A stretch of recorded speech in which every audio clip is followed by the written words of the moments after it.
return of the smooth operator.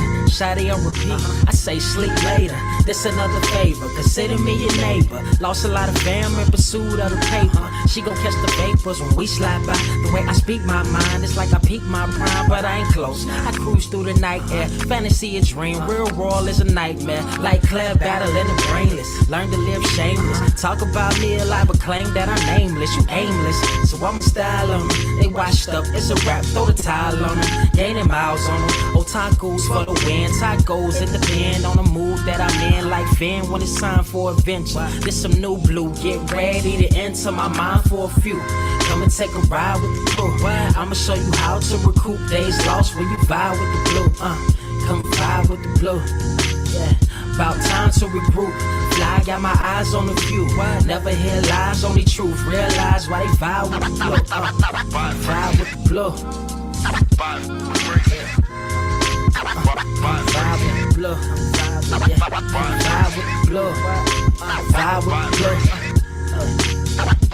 Vibe with the blue. Vibe with the blue. Vibe with the vibe with the sky. Wait, you know the rest. I'm blessed. I see you frontin' like you ain't impressed, but I still get requests. I'm playing Zelda on the GameCube. I quit spamming my music. Don't ever try forcing the links. That's a high rule. The wind waker, Mother Nature on my side too, controlling the elements. Go and check my avatar. I'm arrows ahead. Get the point. Moving forward. The battle scars accumulated over time are reminders of what I went through as a minor, but made me a grinder. The trees broke down for this loose leaf. If life's a game of death, I'm Bruce Lee. Ooh wee, lose sleep on the regular, trying to get this word out. Then I crashed Nebula. Wish I had a very odd parent, maybe two, but it's cool. Everybody pays dues. Now it's time to make moves. Granny didn't raise me to lose. Think I'm in the mood for a cruise. Wanna ride? Come and vibe with the blue. Come vibe with the blue. Come vibe with the blue. Come vibe with the blue. Come vibe with the. Check this out, y'all. I'm back spazzing like the elderly. Worth of my cousin Beverly. Never swear away from the truth. Just ask Heather. Be weather, be tripping. Starting to control like our destiny. Always give you the best of me until the death of me. My weaponry is a paintbrush. Hush, don't tell my secret. They get a hold of it. If you leak it, get it. It's cool. Got you covered though, look.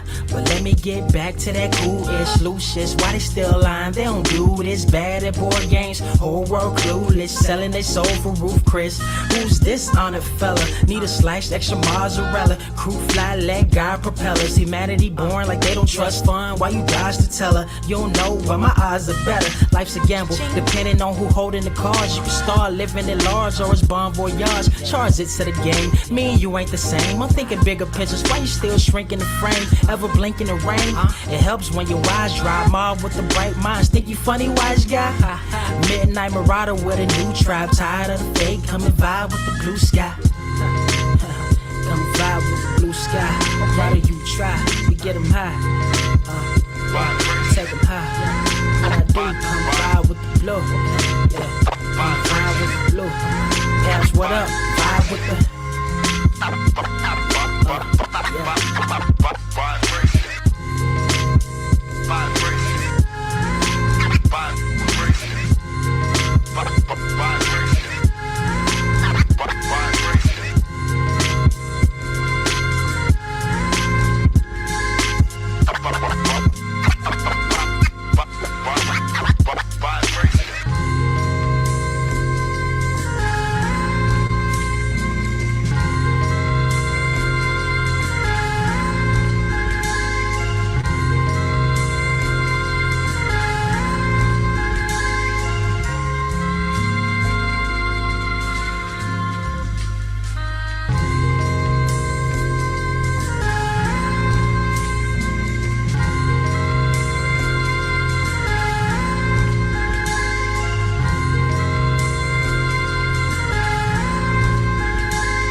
Wise grass only greener when it's fertilized. Gave them truth in these songs, they prefer the lies. Destiny beautiful, adrift in her purple eyes. You can't see me, you Stevie, wondering how I reach more evolutions than Evie and make it look easy.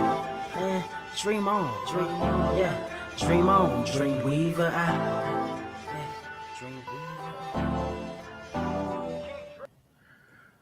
What is up, Earth's mightiest subscribers? It's your boy Ernie Blerd Without Fear in the building. What's going on? Hey. We got my homie Carter Presents with me today. I started buying Manscaped products, and now I feel like a grown adult. Ooh, man. Dude, Manscaped's out here. Man, after I got past giggling at the name Crop Preserver, that shit is fire. Hey, look, I'm out here trying to get a sponsor, man. Look, right? Oh, yeah. Look, we out here trying to be adults. Mm-hmm. We out here trying to get it. But no, in all seriousness, we got us a pretty jam-packed show for you today. Even though it's not really a whole heap of a lot. Yeah. But yeah, we got a lot. We got a lot here for you. We're gonna try and make it happen. Ladies and gentlemen, sisters, brothers, others, welcome to what is the 122nd episode of the Blerd Cave. Jesus Christ. Excuse me, man. I'm burping because of this Dr. Pepper. Oh, you think it's still the first thing in the morning? Well, it wasn't the first thing I drank. I was gonna say your stomach is gonna scream at your ass. I mean, my stomach is always screaming at me, but that's neither here nor there. But no, we got a lot to go into today, man. We got, of course, this week, Marvel fed us. Oh, man, they bamboozled us. They bamboozled us. How they bamboozle us? Yeah, we're gonna get into it. We'll get into it. But no, we got we're gonna be talking about Spider-Man No Way Home. Continuing the home theme from previous Spider-Man movies, Homecoming and Far From Home. Now it's No Way Home. Eventually this is gonna be like you have no home. You kicked out of your home. The rent is due on your home. You can't afford the mortgage on your home is what we're going to eventually get to with Spider-Man. But no, we got Spider-Man to talk about. We've also got the Cowboy Bebop first look that dropped earlier this week as well. We're going to be talking about the new Marvel video game that's going to be coming up. We're also talking about a little bit of it's not necessarily so much. Well, I guess it is kind of news. There's some news and set photos surrounding Black Panther Wakanda Forever that we'll talk about. And then, of course, as you know, as we usually do, we're going to give you our recommended reads for the week. And we're also going to be answering your questions, both in the chat and in the Discord. Please and thank you. Let's go ahead and let's go back to this. First and foremost, let's give a little acknowledgement here. More knowledge. Back as a YouTube channel member, we appreciate you out here. Also, we can't. I feel like the energy just ain't there if we don't do it. So I gotta talk about the fact that my homie X-Triv is in the building. We got Milton Bailey. I almost said Milton Bradley because I'm old. I knew it. We got the True Pharaoh in here. We got Hugh Ratcliffe Jr. We got Breck Warren, Gabriel the Dark Knight in here. We also got Don Flywalker. We got T-1000 still out here on the hunt for John Connor. Y'all better watch out. Y'all see him. I'm just telling you, don't even try and run. Dude, I'll run you. He'll get you and cut you up with them butter knives. We also got Wild Child in the building. We got Ricky Domo in the building. We also got Bit C Pole in the building. We got SFC Cape Killer in the building. We also got Nick D. We also got John.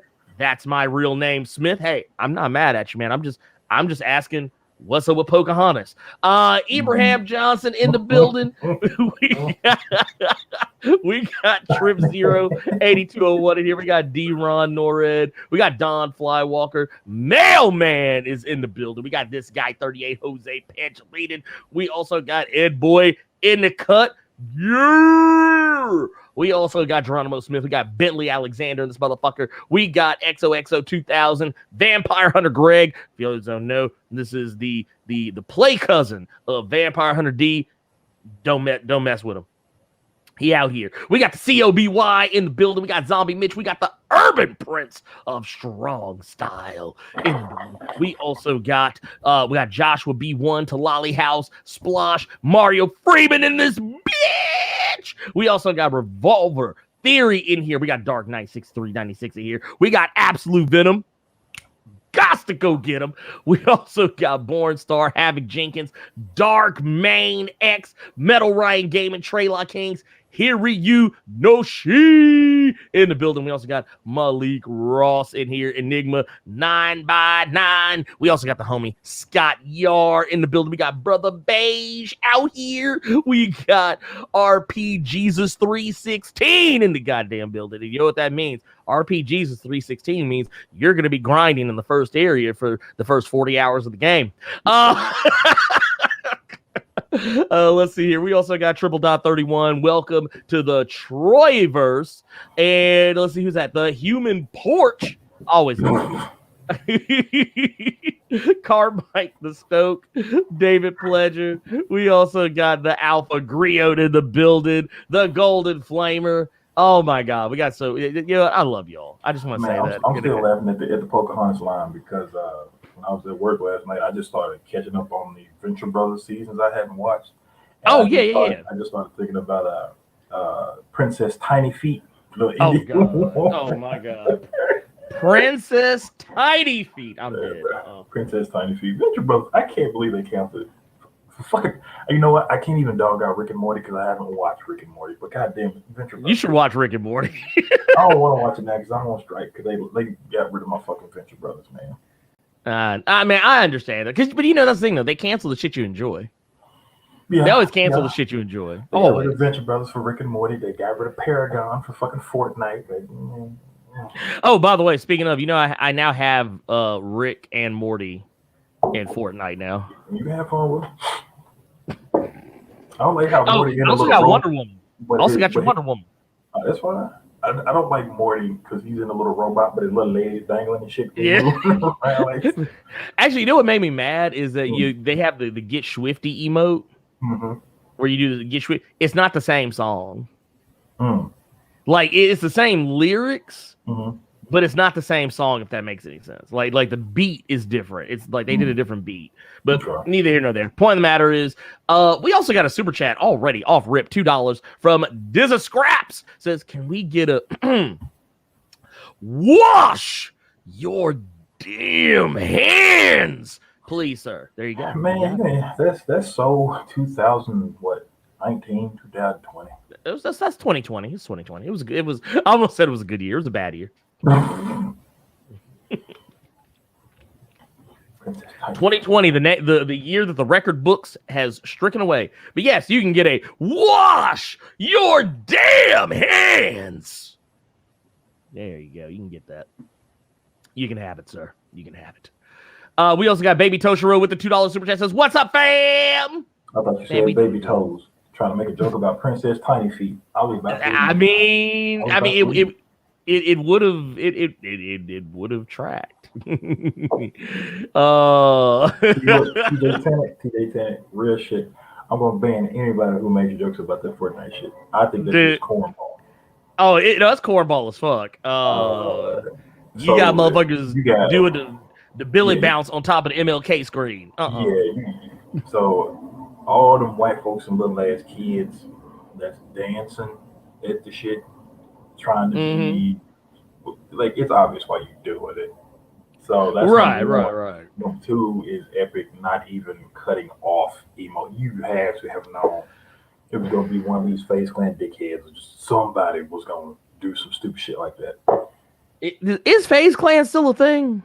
Yeah. Oh yeah. One of the girls I was trying to what's the kid say? Diddle.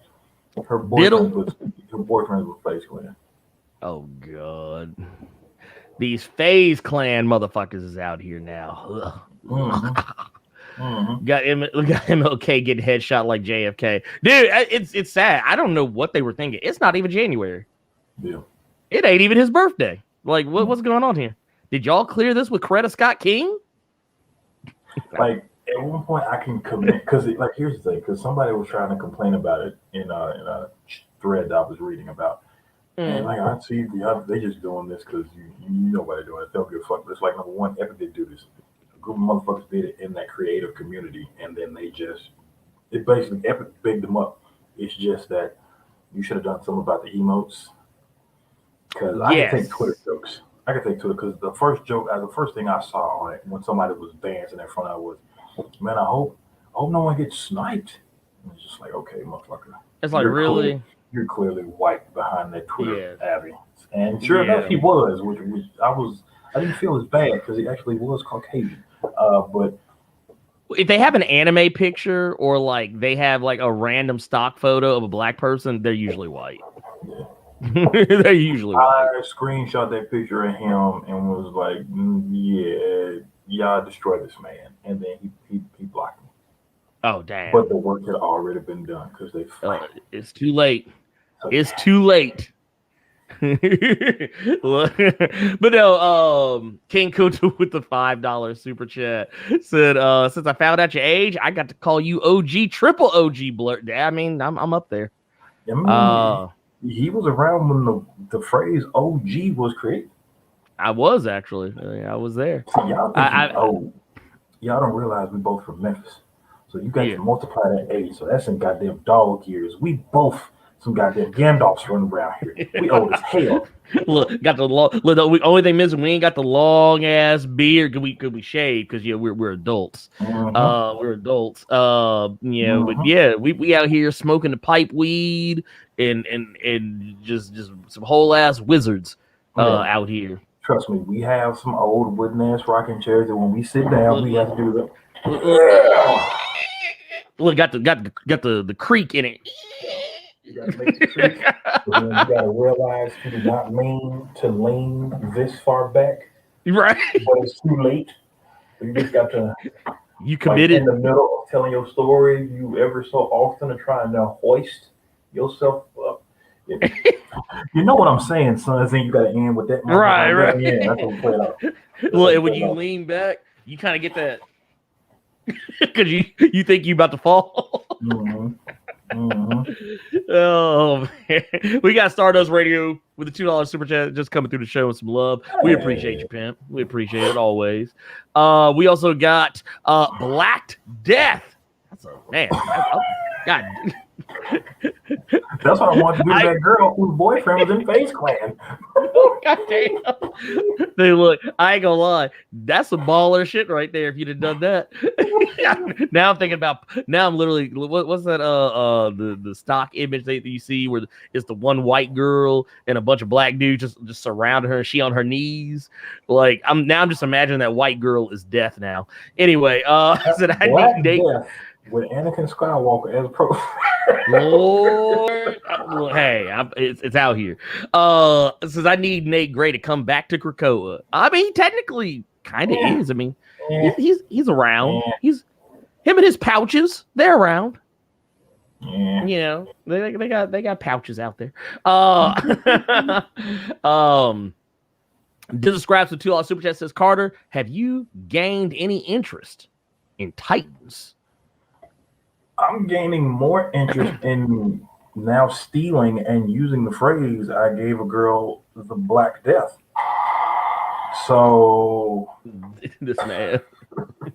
Have I gained any interest in Titans? After episode 3 of the newest season, I'm not watching any more fucking Titans. Somebody just got through talking about that in the Discord. I mean, yeah, I'm super straight. After episode 3, no.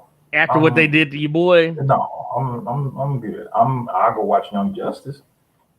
I can't really go too far back. I tried to go back and rewatch Static Shock.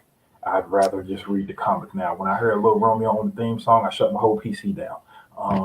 Because I completely forgot about that. I can't believe I thought that was crunk back in the day when I was young. We ain't gonna talk about it though. But no, when it comes to Titans, no. After, I'm not gonna spoil it for anyone who's watching it, but after episode 3, no, I'm good. That man said, I'm Y'all out. have fun now. I ain't saying y'all can't That have man's- fun. Y'all have fun. Wow. That shit's wild. Hold on, let me see. I just gotta. Oh my god. Uh-oh. Oh my. Nah, okay. So remember, this is unrelated to anything we're talking about. But all I will say is, homie Ash just sent me a video. This dude named Spook and Jukes who does videos about people Like being raging at salty. DVD. Yeah, raging at DVD. Yeah. And somebody who's a mutual, like I guess They call somebody acquaintance. else. Did you know? Yeah, they caught somebody else that I know.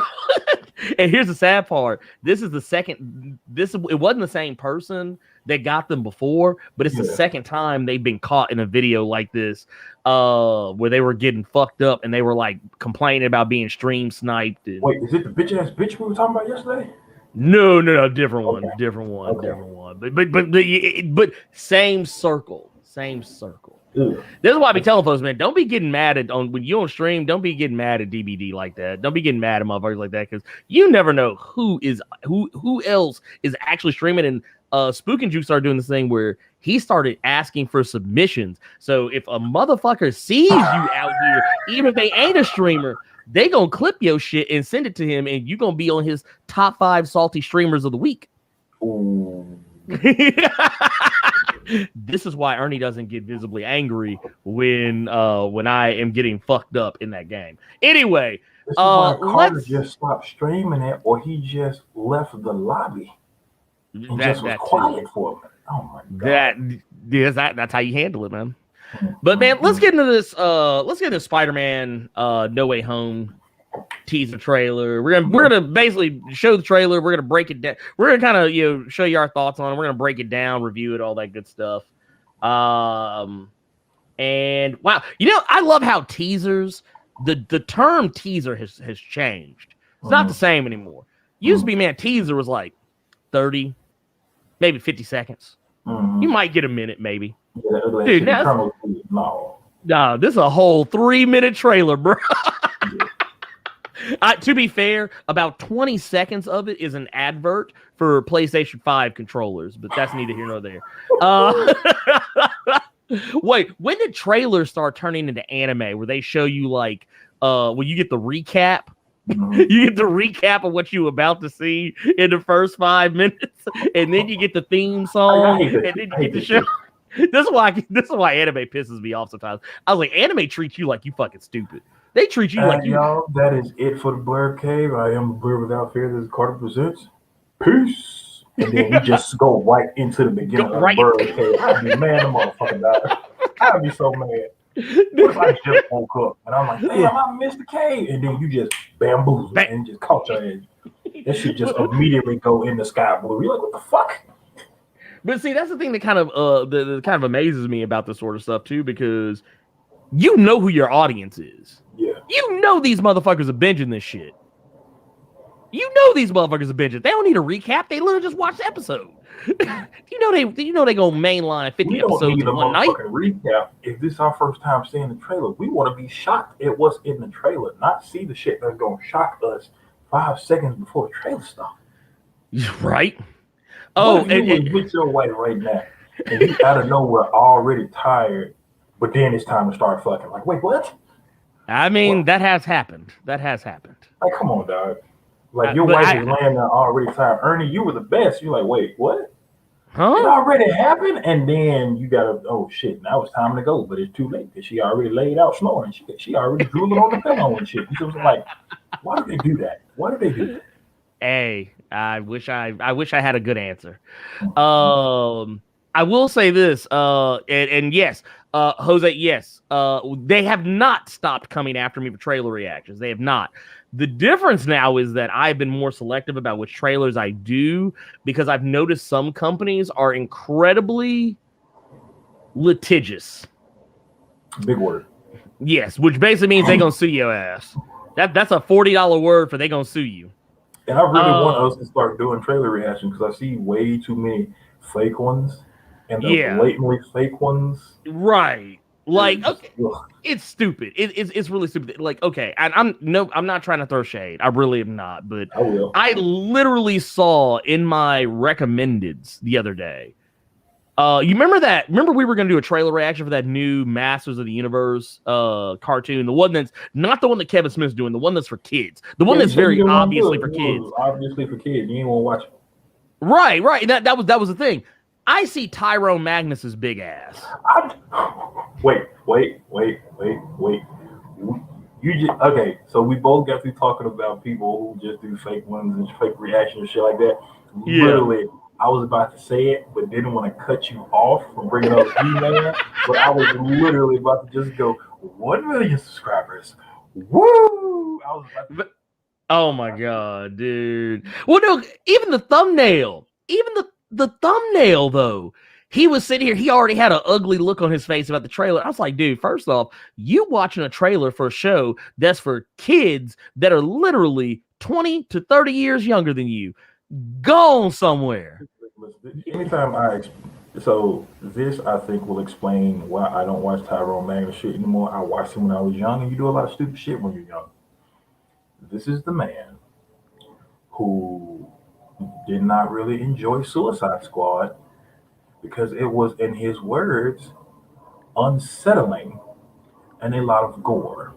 Okay, is he a pussy? I'm just asking because I'm asking for a friend. Same person that, even though I enjoyed this movie more than you did, you took every lane you could to shit on this movie.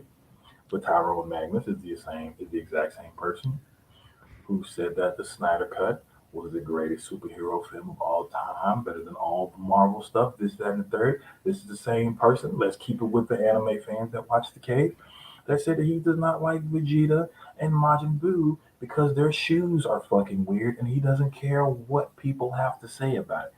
Fuck out of here. Oh my god! Yeah, there's a reason why. There's a reason why Tyrone Magnus's channel. Like, I literally went to his channel. I actually went to his channel. That's how serious I was. And I literally clicked on the thing that says, "Do not show me this channel anymore." Yeah. And sometimes it still shows up. Sometimes it still shows up. Like that's like it's him. It's Hodge twins, but like it's a lot of people I used to watch when I was younger. I don't like. No. Like, now that I've gotten older, I'm good. And it's funny. I say now that I've gotten older, but I'm only like a year or two older. but you know what? That shows a lot of maturity. Yeah. Speaking of maturity, yeah. Peter Parker has to mature because he got the popos. I know his business. Look, this motherfucker shit is that man got doxxed. Here, I'm pulling it up now. We got whoa. That motherfucker said, I want to play right now. I was gonna say that Marvel already put a strike on it and we ain't even started. Look, we ain't even started yet. Marvel like, Wait, Marvel like, y'all better not be playing that ugly ass trailer that came out. Oh man. Y'all know what I'm talking about. Version. Yeah, the X-Men Origins throwback. The X-Men Origins Spider-Man can't go back home trailer. King Coulter with the $2 super chat saying that he giving people who named Tyrone a bad name. Let me tell you something, King Coulter. It was not Tyrone Magnus that did that. It was Erykah Badu that did that. Oh yeah, Erykah Badu fucked you up for all Tyrone. Never been the same since. look, the motherfucker still recovered from a song that came out when I was in like junior high. Dog, I was in middle school and she came to the school. You gonna know, but they not gonna know. You remember Colonial? Yeah, I went to Colonial for a minute. I went to Colonial for a minute. Small world, but everybody right? Actually came to Colonial. She was late. She was on CPT, but she pulled a Lauryn Hill. Yeah, she did. And and she asked what song everybody wanted to hear. Now, mind you, y'all don't know what Colonial Middle School is, but keep in mind, it's a middle school. Yes. An optional middle school, too. An optional middle school. That's how you know your boy's big brain. Every young middle school girl wanted her to sing Tyrone, and she bust out laughing like, what the fuck do y'all even know about Tyrone? Look. Proceeded to sing on and on, but it was a thing. But yeah. Oh, yeah, because that was the radio safe song. Yeah. That was the radio safe song. That one day she was gonna get common in them with them. I saw why they were so strong because oh yeah, Lord have mercy, everybody. Dude. Even middle school me knew I wouldn't pull out. Oh yeah, dude. Let me tell you right now. If Erykah Badu got you, I wouldn't. You gone. I would. Look, you would be. She hit me with a hello, Peter. Hey. look. You gonna be coming out here with the kufi on. You gonna have the motherfucking dashiki. Yep. You gonna be out here. Dude, you be looking like a whole ass Dr. Umar out here. Sure will. Yep. I am not refuting what you're saying. Yep. Yep. Oh no, but no, we were just making fun of Tyrone Magnus, because he's easy to make fun of. Because I didn't make fun of him. I just spoke facts. I mean, that's true. You did speak facts, but basically, it's okay. This is why I stopped doing these videos, because like I feel like I'm the most uninteresting person to watch. Like when I'm watching a trailer, I feel. Come on, wait. Volt 35. Why throw shade at Tyrone? We don't want a diversity of opinions on entertainment. It's not a diversity of opinions if he's being fake about it. But not even that. We can't make jokes about people. God damn, I hate you people sometimes. Not everybody. Y'all know I don't mean everybody, but god damn, I can't make jokes about people. Fuck. Well, I mean, here's the thing though. I would make fun of a motherfucker if he's watching a trailer that's for a show that's clearly not meant for his age demographic and him acting salty about it.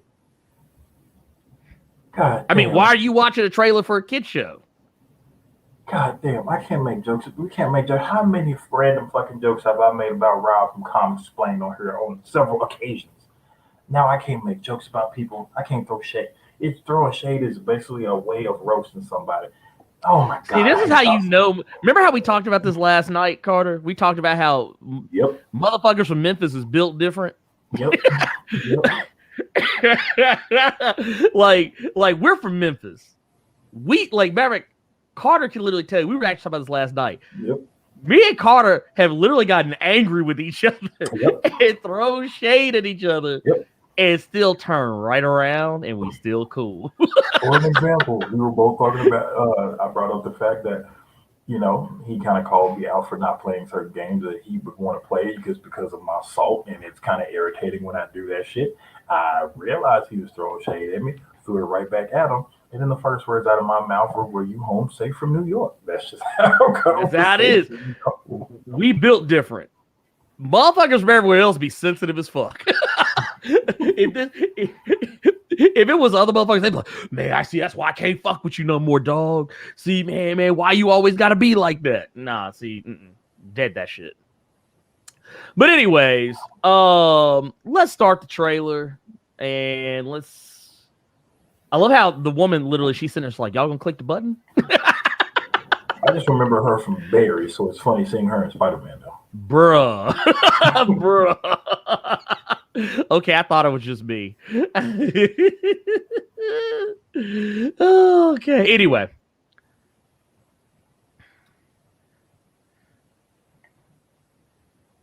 You know there's no sound, right? Is there not? Mm-mm. Hold on. Here, let me see something. It should be. Hold on, let me check something. Let's stop the screen share. That boy's so nervous about getting that shit taken down. He playing that shit with no sound, bro. Well, no, that wasn't the intention. It was actually supposed to just do it. Like, it was supposed to just play it automatically. It wasn't supposed to be like a... Here, let's try it this way. Let's see if it'll... Yeah, it says... because it asked me if I wanted to mute... Oh, wait, no, that's something else. Yeah, here. Yeah, it should actually... Here, let's see. What's this? But again, people, it's not about throwing shade or anything like that. We just cracking jokes, man. Right, yeah, it's never... Yeah. Grow and I mean this in the most respectful way. Grow the fuck up, people. Please. Everybody can be made fun of. I don't give a fuck how you look, what color you are, what you classify yourself as. Everybody can be made fun of. Very much so. You think you can't be made fun of? that I'm gonna make fun of you more because everybody can be made fun of. Very much so. Jesus No Christ. one is above it. Hell, Lord. people have made fun of me. I don't get mad about it. Like I know for a fact there are videos making fun of me, and that's cool. I was watching an interview with you that I didn't know you did. Oh, really? And you brought up, and so just to prove the point. Yeah. This motherfucker over here, right there, he went over to someone else's platform, knowing full well that all them young ripers were clowning. That, yeah. I was like, who did I talk to? Well, no, I knew you did that shit. I think Yeah. your YouTube channel was Forced Adversity, I think was the name of it. Oh, yeah. I didn't know you had done that, and then you were bringing that shit up. It's just like, dude, this motherfucker that went on a platform knowing full well he was about to get flamed and he still did it. People made fun of me growing up for years because of my first name. That's why I don't go by my first name. But, I go by my first name now because I'm in California and I'm a sophisticated individual. Right.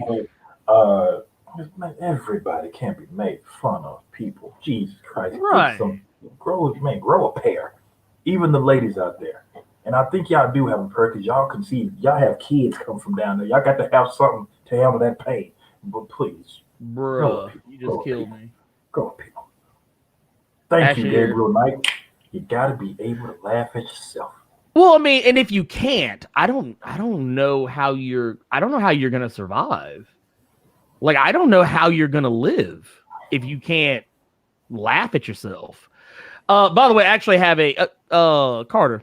When we did the countdown earlier, could you hear the music? Okay, cool. Just making sure. So I now know how we're gonna do this. We're gonna do it this way. We're gonna do video file and go about it that way because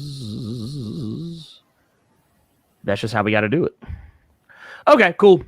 Yeah. Gonna add this to the stream, and it should just play as it normally should. I'm gonna turn it down. Goddamn, bro, you doing drinking sodas 9 to go. Well, it ain't 10 in the morning your time. It's like fucking. Yeah, I'm about to say, dude, it's 12:30, man. Don't fuck with me. It's 12:30, man. Don't fuck with me.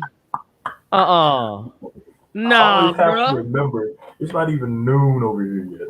Nah, you like 2 hours behind me, bro. Anyway, now we can do it, and it'll be with sound. Hopefully, if it's not, just let me know. Okay. Yep, we got sound. Okay.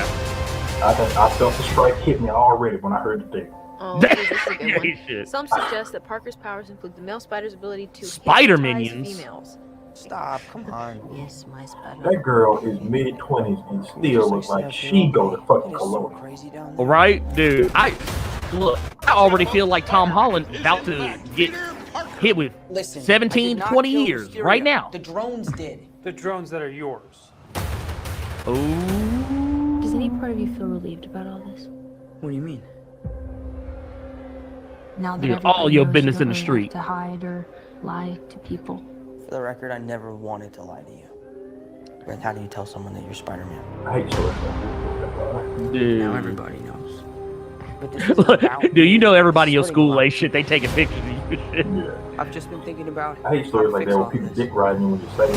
Then they find out who you be. Right. Don't let them. Peter. Okay. What do I owe the pleasure? I'm sorry to bother you, sir. Please, we saved half the universe together. I think we're beyond you calling me sir. Okay, Steven. That feels weird, but I'll allow it.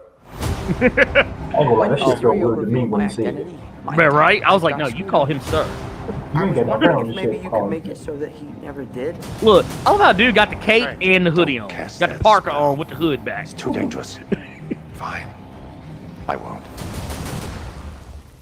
Why you lie to Wong like that? You know Wong going to go see Shang-Chi. Forget that Peter Parker is Spider-Man. Wait, everyone? Can't some people still know? That's not how the spell works. So MJ's gonna forget about everything we've ever been through? Stop tampering with the spell. Oh my god, Ned, he's my best friend. Oh, my Aunt May should really stop talking. Dude. Spider-Man is his own worst enemy. What just happened? We tampered with the stability of space-time. Multiverse is a concept about which we know frighteningly little.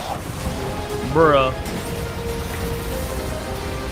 The problem is you trying to live two different lives. I mean, secret identities The are longer you do it, dumb. the more dangerous it becomes. All right, Willem Dafoe. Be careful what you wish for, Parker.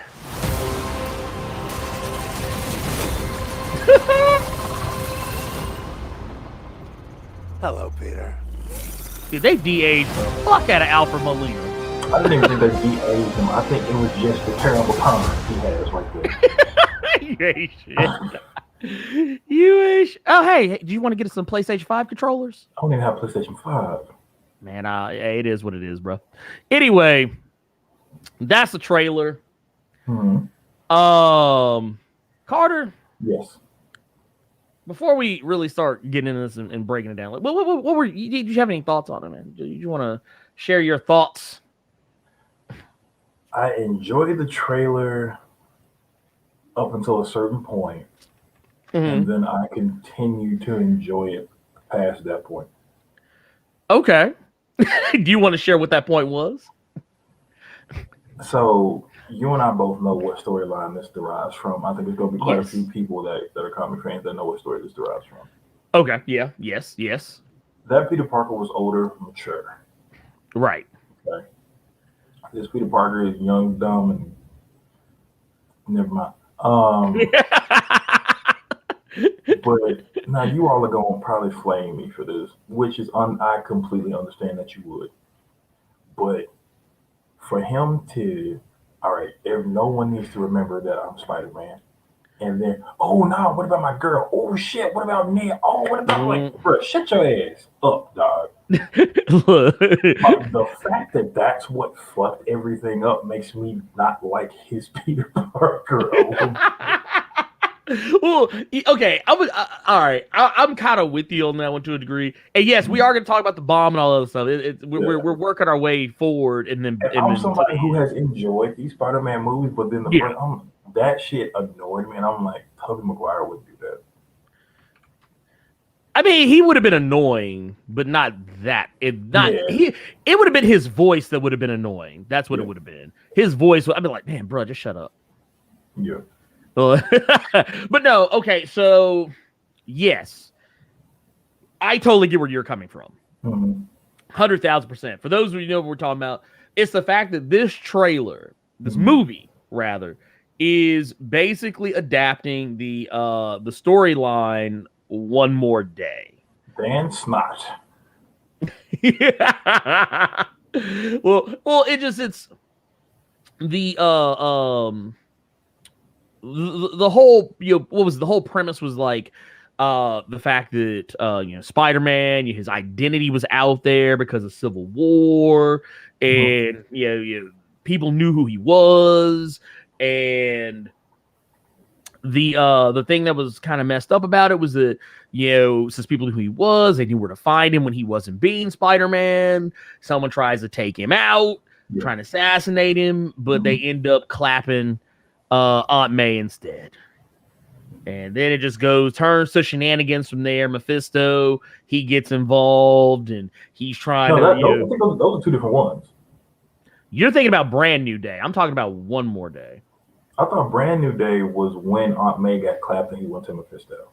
No, that was One More Day. Brand New Day came after. Gotcha. Brand New, because One More Day is J. Michael Straczynski. Okay. Yep. Okay. Brand New Day tried to pick up the pieces from that and somehow tell 10 years worth of good story. But no, but yeah, Davidson, that is Aunt May getting. Nobody's talking about Aunt May's cheeks getting clapped in the movie. We talking about she caught one of these. Yeah, she caught one of these. That was a line where Aunt May died, and in the comic, Peter gave up the love he had for Mary Jane to bring Aunt May back. I love what Triple Dot said. They'll call it One Moment at Home. One More Day at Home. Can we call it One More Home? Oh god. Anyway, but no, more importantly, the fact that the Mephisto, in order to save Aunt May, and fix everything and set everything back to the way it was, Mephisto wanted something in particular. He wanted Peter Parker and Mary Jane's marriage. So basically, everything was going to be forgotten. The storied love affair, the relationship that they've had for, at this point, I think bordered on, it had been at least 2 decades and some change by this point. Actually, no, more than that, 3 decades and some change by this point. And it was all because of, I don't think it was J. Michael Straczynski that felt this way. It was someone else that did.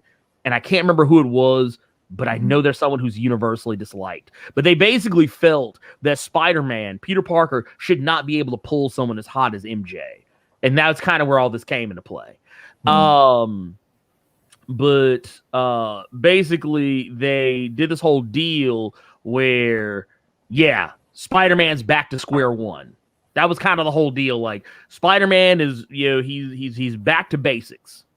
Aunt May's back, but no Mary Jane. Actually, that's something that stuck for a while. Like, he didn't get back with MJ until, like, last year, the year before. I think it was, like, the year before. I think, like, 2019, when Nick Spencer started writing Amazing Spider-Man. After Dan Slott ended his run, that was when he finally got back with MJ. So it had been some years. No, I know it's relatively recent because he was knocking off. Who was that?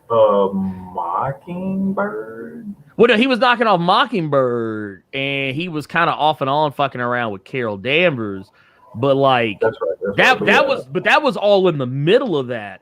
Like, after Dan Slott ended his Amazing Spider-Man run, Nick Spencer wrote it to where MJ and Peter had gotten back together. This was like, this was after Mary Jane had been chilling in Iron Man for a minute. Yeah, she was kicking it with Tony. Yeah. And that's kind of where all that goes. But anyway, the thing to really look at here, and I'm pulling this up as we speaketh. Let me do it? Yes, it will let me do it. Awesome. The thing that kind of got me with this is that, okay, well, for one, we don't actually see, even though they are loosely adapting this One More Day story arc, we don't see Mephisto in any of this. Even though I know lots of people, they swear up and down that, oh no, this is the moment that teases Mephisto. This is the moment that teases Mephisto. I think, what was it? There's this shot right here in the trailer where people are like, oh, see, look, they got a picture of Peter and they got the devil horns and the mustache and the goatee on his face. Says the devil in disguise, and that's the hint that Mephisto is in the movie. And you know what? You may be right, but man, y'all be really thinking too much. Reaching, boy. Dude, that's like, what was it? Remember WandaVision? Remember when Agatha Harkness said the devil's in the details? It was just a throwaway line. And everybody swore up and down that was Mephisto. I remember when you see Scarlet Witch in the red, and they're like, y'all know why that costume red, right? Mephisto, Nick. So it's just like, I need y'all to sit down. Please. Dude, and you know what, Bergtown, I see what you're saying there. I don't disagree with you because Peter Parker a whole hoe. He a whole hoe. Don't play. He done knocked off more girls than MJ. This dude, he done caught I don't know how many bodies out here. Me and my homie Maria from Approach the Nerd, we actually talked about this ways back. Forever ago, we talked about how Peter Parker had caught so many bodies. Yeah.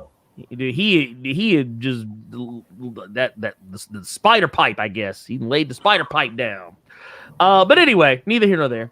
point of the matter is, here is basically that. Here, let's get that out of here. People they're getting extra as fuck with this whole thing, and I mean, I get it. I totally get it. I mean, there's lots of little things to look at here. What was it? There's the whole. This may not even really fully 100% be a nod to that, but the first thing I thought of when I saw this scene where they're sitting on top of the roof and Peter Parker, MJ, she's sitting there reading the newspaper, and it's got on the front. What's the headline? Spider Minions. First thing I thought of, man, Superior Spider-Man. Lord have mercy. when Otto had the motherfucking all the damn spider drones all over New York.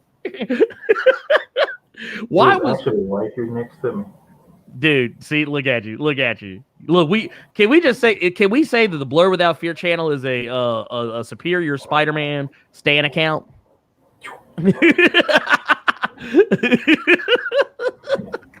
I think the first thing I noticed about the trailer was it was the first person you see and the first person you hear is Zendaya, and I love that because I love how mad it makes some of you nerdy motherfuckers that are gonna thumbs down this video for me making this comment. That Zendaya is MJ. They never said Mary Jane, but it's MJ, and I love that so many of you stupid motherfuckers have an issue with her being Zendaya. Or with her being MJ, I should say. I would rather not go back to Kirsten Dunst. I don't want to watch Bring It On no more. No, I don't. Look. I'm perfectly fine with it being Zendaya because I'm sorry, but I'm not trying to shame Kirsten Dunst or anything, but you know. Yeah, you know what? I'm going to retract that statement because I'm not trying to clown Kirsten Dunst. That shit makes some of you people so fucking mad. For no reason whatsoever. Making it seem like Mary Jane Watson was the essential. She was the tribal chief. She was the coat of personality. She was head of the table. She was the goat. She was the king of kings. Mary Jane Watson. She was the best in the world. She was goddamn man. Y'all people kill me sometimes. I kill me sometimes. She was the best in the world. She was the voice of the voiceless. Man. Mary Jane, by God, Watson. She was the elite. The elite. Dude, oh my God. I'm going crazy over somebody is MJ. Yeah, dude, I'm just saying.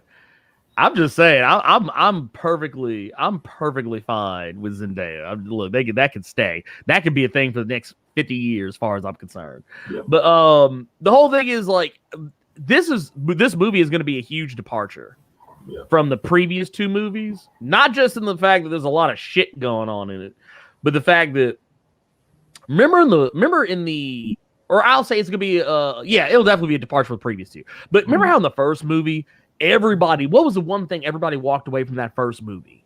Homecoming. They were like, oh man, I wonder how they're going to handle Aunt May learning Peter Parker's really Spider-Man. And everybody made this huge deal about it.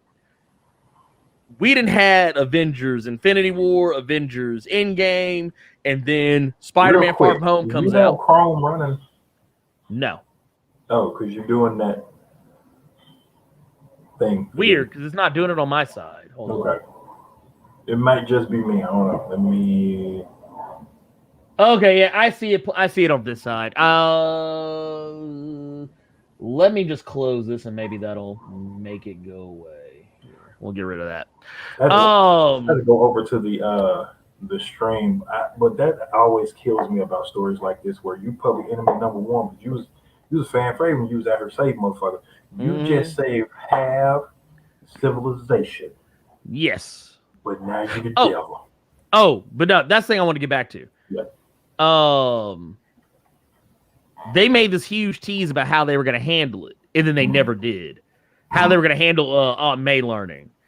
So you get to Far From Home, and she just knows who he is. It ain't no big deal. They slapping five and doing public events and shit together. It's nothing. But like this movie, and this is why I kind of felt the way about Far From Home as I did when they did the whole, oh my God, Peter Parker's identity has been outed. Yeah. I was like, oh, well, they're just gonna do the same thing they did with Homecoming. Mhm. They're gonna when the next movie comes out, it'll just be like, it's no big deal. And now they're actually leaning into it. And yeah, you got the whole, he's public enemy number one. Motherfucker getting, look, this, I gotta say something. This is the part that took me out the trailer. Because this boy ain't got no Burger King sitting in front of him. You know good and hell well they had that white boy sitting in that jail, in that motherfucking prison getting interrogated. You know they would have got that boy some Burger King. They would have took that boy down there. You know they would have. Look, all he did was save the world. All this dude did was save the world. The other motherfucker, he literally shot up a whole church full of folks that got some Burger King. You know they took this dude to Red Lobster and got him cheddar biscuits. That's the part that took me out. That's the whole thing that made me go, yeah, this trailer's bullshit. But no, that all of that. Let me get that out of here too. All that aside, though, yeah, you got the whole thing that everybody's called the devil. Oh man, he's the devil. He the devil, man. I don't like that Spider-Man. There was another sign. I couldn't find. I didn't catch a screenshot for it. There was other signs that they're basically just clowning Spider-Man, and I'm just like, bruh, this motherfucker that saved y'all's lives. Y'all was probably look. The motherfucker holding that devil in disguise sign. I guarantee you that motherfucker got snapped by Thanos. You got snapped by Thanos. I guarantee you half of y'all motherfuckers in the crowd wasn't here for 5 years between Avengers Infinity War Endgame, and y'all gonna come back salty. Okay, all right. And then his ugly ass fucking schoolmates. Ooh, y'all was making fun of this boy. Y'all was roasting the motherfucker and fucking with him all throughout the other movies and shit. Y'all just act like he didn't exist. Look at the run brother on the far right side. Oh my God. He's just happy he in the movie. Look, wait a minute. It's two brothers in the background. I just want to point out the difference, the disparity between two. This brother right here, he look like he want to be in the camera so he can tell out his homies that he was in the Spider-Man movie. Like, man, he ain't acting. Look, why he doing the Bill Cosby? No. Why the white boy behind him? You know, I thought that was Nick. Bruh, get out of here, man. Leave Nick alone, man. Leave Nick alone. Wait. Look, wait a minute. Wait a minute. Look, but what about this brother right here, though? This brother right here looked like someone just told. He looked like he just saw the purple stuff in the back of the fridge. Yeah, man, we got purple stuff. Ooh, Sunny D. He that motherfucker like, y'all got purple stuff. Oh my God. Because look at the one on the far right. Look at the darker skin, bro. Like he don't even have his phone pointed at Tom Holland. He just got it right there. Like I'm in this movie, motherfucker. Like right. He like, man, look at me, man. Great. Look at me, dude. Also, can we talk about this white boy right here? This white boy right here, he got me scared. This kid look like he about to shoot up the whole school. Face like, look, he looked like he just found. It's like, what? Peter Parker, Spider-Man? I gotta shoot up the whole school now. Like you could like it's funny looking at that white boy. You go from you acting too hard to the brother on the right where you ain't acting at all. Dude, right? I was like, look, wait a minute. And this motherfucker right here, he ain't even looking at Peter Parker. He looking at the camera too. This motherfucker just found out he was on camera. He got that Letterman jacket on. It ain't even the right school. look, that's a school from Crosstown. That's a rival school. How many of y'all remember that game? Anyway, but no, so basically the whole thing is like, yeah, his identity's out. He's got to figure out how to fix his life. He figures that, oh, well, if no one knows my secret identity, everything will go back to normal. So, of course, he reaches out to Doctor Strange because Doctor Strange is a fucking wizard. Or I'm sorry, he's a sorcerer. He's a wizard without a hat. Yeah.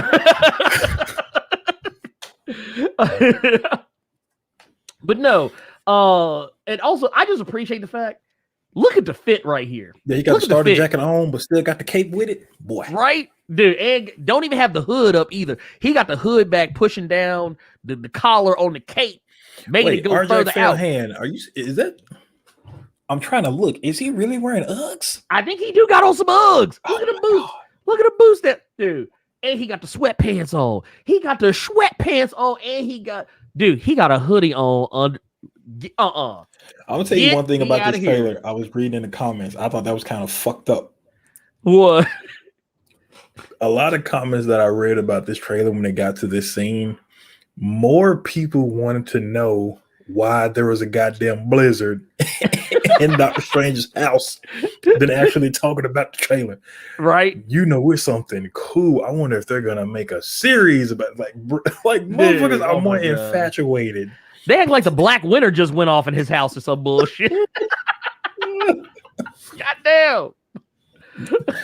Oh man, that boy got on the starter jacket with the Uggs of the fall teen on. That's what I'm talking about. Got the hoodie of the Watu up in here. Oh my god. And then look, got the coffee cup just out here. Apparently they're already selling this coffee cup on Amazon. God. Jesus Lord Christ. have mercy. Marvel and Sony, man, y'all out here, man. I'm just gonna go ahead and say it. Y'all out here. The boy got the champion sweats of Sidorak on too. Oh my god. I feel you, Benedict Cumbersnatch. I feel you, bro. I feel you, bro. Dude, I'm loving it though. But you go through these shots. Basically, what they're showing here is this right here. This is actually why is he wearing the stealth suit? Okay, so no, this is actually a different suit. This is the new suit. This is actually one of the new suits. I don't know if you saw this, but there was like a black suit that was making the rounds a ways before the trailer came out. And basically what they did, he's wearing that suit, but he doesn't have the mask on. Like it's really weird how they did it. But a lot of people thought it was the black suit from Spider-Man 3, but it's not. It's something else completely different. But I love how you can already kind of tell they already putting Feast in here, because I'm almost positive that's what this is. I think he's a Feast. Where Aunt May be volunteering and shit. Mr. Negative's place. Because I bring him up for one reason and one reason think only. about that. I thought that was his class he was in for some fucking reason. Yeah, no, look at all these old look. Wait, first off, see, look at it. Look right here. Look at homie in the background. That motherfucker just found out they were on camera too. They didn't even know. They didn't even know they was filming over there. Because the shot happened so quick. I thought he was at school. Yeah, it does look like it at first, because I thought he was running through the cafeteria. But no, this looks like Feast. And I have a sneaky suspicion Mr. Negative might be in this movie and no one said shit about it. Because think about it. And I don't want to get too deep into it right now, because we have another reason why I'm thinking this is going to come up here in just a minute. But I want to talk about some of this other stuff first. Of course, you got Spider-Man, Zendaya right here. They're getting hounded. Look, first off, this scene feels so triggering for me right here. Because I feel this is how I felt when I was in the airport. When I was at the airport going to New York and coming back. Yeah. Spider-Man, the only motherfucker with a mask on. All these motherfuckers right here violating. All these motherfuckers up in his face, breathing hard. All these Karens and Kens and Kevins and whatnot. And look at it. They got a mask first. Dude, all of them got the Delta variant now. All of them. I feel like this is what Zendaya and Tom Holland have to go through on the regular now that folks know that they're an item. Yeah. They're like, ooh, wait, y'all really? Oh, man. But yeah, so basically what's going on here, Spider-Man has to ask Doctor Strange for help. And of course, Doctor Strange, which I actually thought was interesting. And maybe this is why people feel the way they feel about, maybe that's not really Doctor Strange. Maybe it's really Mephisto. What? Because that's a theory that's going around. I don't entertain it, but the reason why people say it, because he's so easily in the trailer, it seems, he so easily just goes along with, okay, yeah, cool, I'll do it for you. Normally Doctor Strange would be like, I don't know. But just going from how he was in the in his film, he gonna do what he want to do. Yeah, he gonna do what he wanted. He helped Thor. Never met Thor before in his goddamn life. That is true. Well, like in the comics, though, Doctor Strange, he usually be real stingy with the magic. And that's what I think people need to understand. Yeah, like, this ain't the comics. This ain't the comics, man. Nah, this is MCU, baby. Look, you know you can't tell motherfucker shit. Anyway, You really can't. You can't. Look, Wong out here getting ready to go to the Shang-Chi premiere. He getting ready to go get the brakes beat off him by the Abomination. And he's sitting here telling this fool, don't do it. Don't you dare cast that spell. Don't do it. Please don't do it. He probably looked like he packing up to go to Sci-Fi. Tell them he want another season of Deadly Class. He's like, man, why y'all cancel Deadly Class like that? Y'all know that show was lit.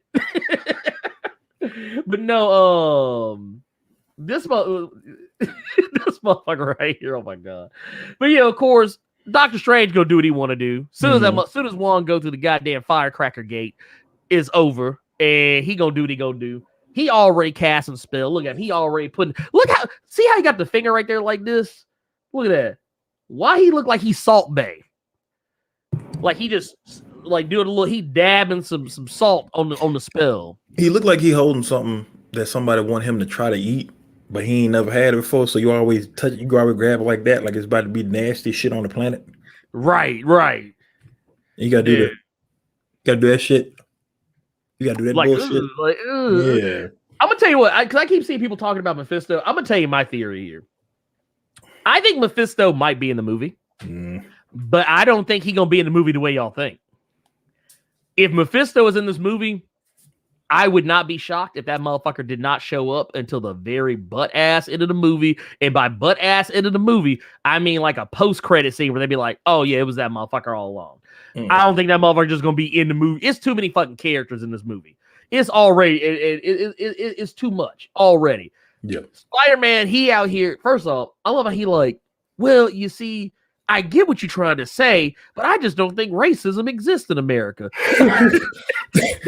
that's the face he making right now. It's like, I get what you're saying. I done damn near killed Carter. Oh man, I wasn't expecting that. I was not expecting that. But no, like he out here, he fucking the spell up, and he basically go cause. He basically him fucking the spell up is causing a whole multiversal shift. He caused that one scene from Inception. Right, basically. So like the only thing missing was like, oh man, like everything. Yeah, that's the only thing that's missing. That's the only thing that's missing. I don't know.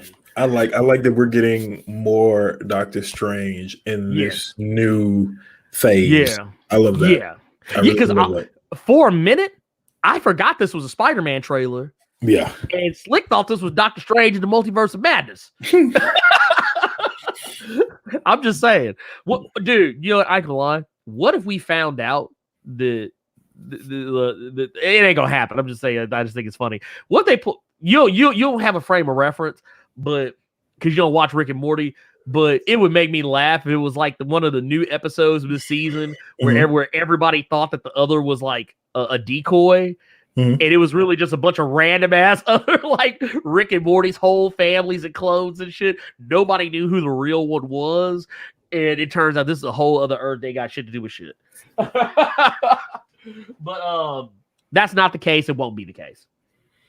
Let's see. Here we got what it says. Mephisto theories because intro X-Men theories are so 2020. Dude, you ain't lying. You can't say that. No. You cannot say that. We already know the X-Men are coming because of Kevin Feige being in that X-Men issue. That is not the same thing.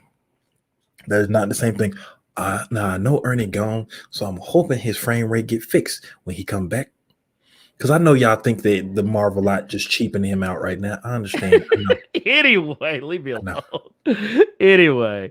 No, that's not the same thing. Kevin Feige was in that X-Men issue for a reason. So we know X-Men are really coming. That's not a theory. That's not a conspiracy theory. That's fact. Yeah, I gotta stop that. Well, I mean, but you know they're gonna be like, hey, here's how Hawkeye sets up X-Men in the MCU. I mean, here's how Pizza Dog sets up X-Men in the MCU. Get the fuck out of that shit. Anyway. But no, this is the part that got me though. This man done leveled up. Yeah. He done hit Peter with the Ancient One special. Yeah. He done knocked this motherfucker's soul. He hit this dude so hard, he ain't even in the Spider-Man suit when he come up out his body. This is the part that got me. I was like, Hulk made sense because it's like Hulk. Ancient One basically separated Hulk and Banner more or less. You just reminded me of something. That was another thing I saw people complaining about with this trailer.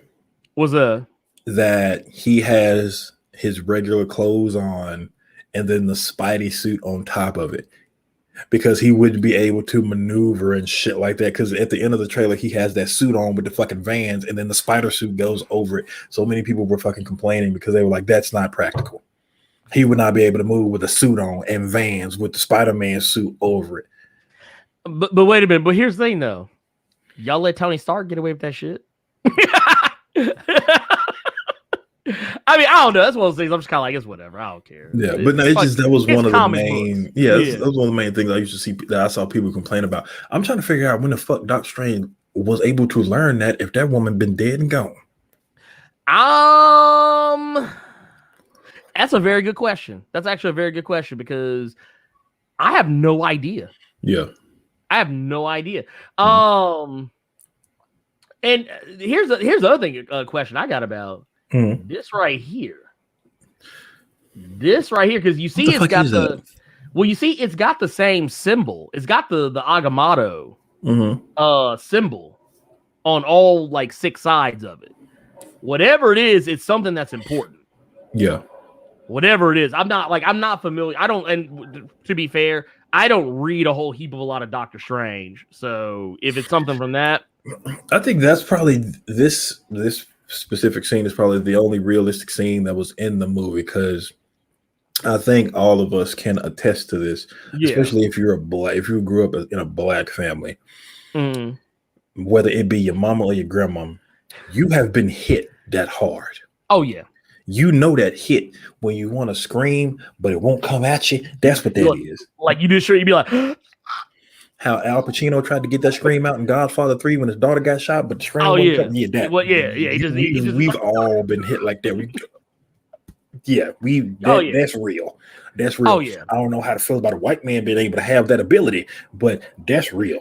Look, a white man having it is a mutant power. That actually confirms X-Men in the MCU right there. But here's the thing, though. Have you noticed that we see in this movie so many different, like right here, this is the Far From Home suit. We got what is basically the Iron Spider suit in the MCU. think this is from the Doc Ock scene. Yeah, this is the Doc Ock scene. Yeah. And case in point, I want to point, and because we're getting ready to get into like some real like crazy territory here. So this is where people start talking about the villains that show up in this movie. We know that Jamie Foxx is back as Electro, but he's also said that he's not going to be the same Electro from Amazing Spider-Man 2. But the fact that he was going to be more like the gold and green version that we're used to seeing in the comics. So people are saying right here, like, yeah, this lightning, this electricity coming down, this is in fact coming from Electro.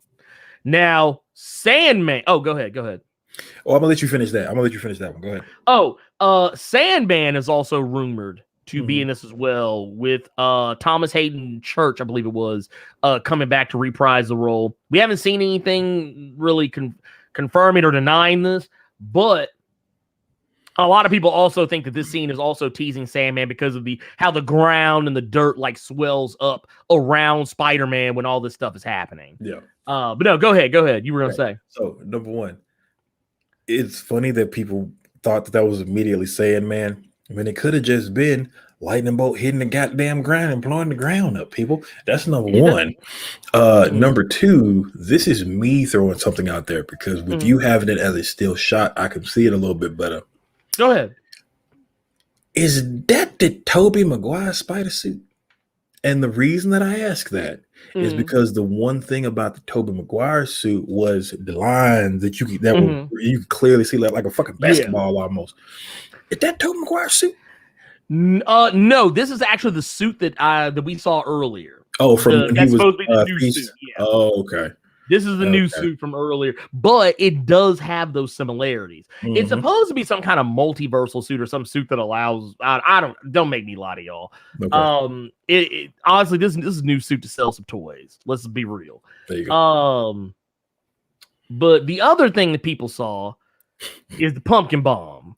And the first thing first off, the first two things people noticed about it, for one, was you could hear that Willem Dafoe cackle. Yeah. That's when you know you're a special caliber actor. When that's all you I don't even got to be on the screen. You can see that Right. the motherfuckers gonna lose their minds. Oh yeah, like and not only that, this pumpkin bomb is the same pumpkin bomb from the Raimi movies. This is the exact same design, everything. If you go back and watch the first Raimi Spider-Man, this is the exact same pumpkin bomb that he was throwing. So people started freaking out over that. There's another shot. I don't have it, and I honestly didn't bother getting it because it's a very dark scene. I don't think that was Lizard, man. Well, no, someone actually lightened up the image. They lightened up the image, and it actually did look a lot more like Lizard than it did anything. Like you could actually see a big like figure. Like it was actually a very obviously like person figure, like a huge, big buff motherfucker that was like coming through a window at Peter Parker. It pretty much confirms that Lizard's in the movie. But at this point, Electro, Sandman, Lizard, Green Goblin, and then the coup de grace, you get your boy Alfred Molina, which we've known this for a while. Alfred Molina has been well documented as being in this movie for like the last year. With the freshest of fresh perms. Oh yeah, that perm is on fleek. Also, I just want to point out, but yeah, he has the de-age. He got the de-age effect on his face. They did de-aging for this. He has the same robotic tentacles, the robotic arms from the Raimi movies. And yeah, he comes out the gate talking about, like, I love how like we get all these iconic throwaway lines from the MCU. We got "Hey Auntie," now we got "Hello Peter." Yeah. But the reason why I brought up Feast earlier though is because if the rumors are to be true, and I believe they are, that's 5 villains, 5 classic Spider-Man villains, all in the same movie. I would not be surprised, especially with off the strength of the Spider-Man PS4, PS5 game. Especially considering that the Far From Home movie actually used some tech and camera angles from that game. I would not be surprised if we somehow found out somewhere in here whether he's actually fully in here or just like going to be teased, because Sony's always been trying to work towards getting that Sinister Six movie out. Yeah. And they still are. I wouldn't be surprised if Mr. Negative shows up in this movie to some degree. It's actually funny you said that, because we actually do have a $5 super chat from King Kunta. Yes, we do. I know Tom Holland groupies wouldn't like this, but I hope the Sinister Six put hands and feet on him like they did in that PS4 game. Dude, they beat the fruit snacks out of Peter's ass. Can I say something? Something? I just want to know. I want to know how you would feel. I know how mad they gonna get, but I want to know how you feel.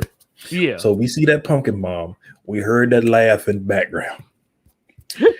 What if Tom Holland looks over and the first thing he sees is that new Goblin, that Harry Osborn? Well, see, here's the thing. I'm pretty sure that we're not going to see that version because he got canceled. The Pineapple Express boy, he got canceled because of some sexual assault shit. So we probably ain't going to see him. Okay, what about the Have? Oh, the Dane DeHaan? Yeah, what about the Chronicle boy? Oh yeah, Dane DeHaan. Okay, I'm not gonna lie. If it was him, I would be it would be like, what was it? Remember them jokes people were making about U.S. agent with Falcon and Winter Soldier was on talking about oh, they showed a picture of Captain America, said what you ordered, and then this said that the shit that Wish sent you. That's the Wish version. That's the Wish version of Green Goblin. I want Willem Dafoe, please, and thank you. But Absolute Venom with the $4.99 super chat. When you get smacked so hard, yo, insecurities come out. That's what it was. It was his insecurities. That was all what it was. Peter got the love knocked out of him. Good God. But no, the thing is, there's a lot. There's a lot to pick apart in this trailer, and I'm not saying that we're 100% right about anything, but just the things that I've read, the things I've seen, the stuff that I know, I'm pretty positive Willem Dafoe's in this movie. It's been all but confirmed. He has been spotted on set. Here's another thing. We haven't seen Charlie Cox. Charlie Cox is confirmed to be in this movie, and a lot of people are wondering where he is. There have been people who have basically like this. Here, I'm gonna go back. Back to. So I was going to ask you that. Is he really confirmed, or is this just what people saying to get clicks on their website? No. He was actually on set. He was actually seen on set and in front of cameras. Okay. Yeah, and that's the thing. That's what I'm talking about. A lot of the stuff I'm talking about, like the Willem Dafoe stuff, the Thomas Hayden Church stuff, these are things that were like confirmed, not confirmed by Marvel, but like we've seen set photos where these motherfuckers are on the set. Gotcha. Which, I mean, to be fair, motherfuckers could just be visiting. That shit happens. But typically, when they fly a motherfucker out who don't necessarily live in the United States to come to the United States during a global pandemic, to go just hang out on the set of a Spider-Man movie, I got questions. But no, Charlie Cox coming back and he hasn't been confirmed to be Daredevil in this, but it's assumed he will be playing Daredevil in this. Because that was the theory everybody wanted. They were like, oh, he needs a lawyer. Spider-Man needs a lawyer. Who he gonna call? And everybody's like, "Oh, Daredevil." That was a prevailing fan theory. Even I said that shit, but I was saying it jokingly because I figured it was not going to happen. But now apparently it seems like it is actually happening. Yeah. A lot of people think that Charlie Cox is somewhere in this scene, or is going to appear in. That this would be funny if that was all he was there for.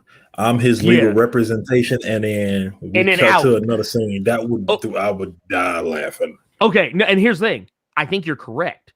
Because he only shot for one day. He shot for one day. And I don't know if y'all know about this. I don't know if y'all know how film works. But if you shot for one day, you probably ain't got but about one or two scenes. Yeah. Black Gay Comic Geek. There's been a lot of leaks with regards to this movie. And all these leaks, listen to surprise. That's why I'm happy I have not paid attention to the leaks. I only know about some of the leaks when we do the cave and Ernie brings them up. Well, but the thing is, like, these are the worst kept secrets. And I do 1,000% agree. A lot of times the leaks. Well, it's Marvel's usually really good about protecting the leaks, usually, but it's when Sony is involved when the leaks get out of control. Because what was it? First off, when Spider-Man Homecoming was coming out, how many trailers did that motherfucker put out? Sony was spoiling the damn movie. On top of the other leaks that were that were going on with the movie. And then you fast forward to say Spider-Man Far From Home. Sony did a better job of protecting the movie, but leaks still happen because Sony doesn't protect that shit as good as they should.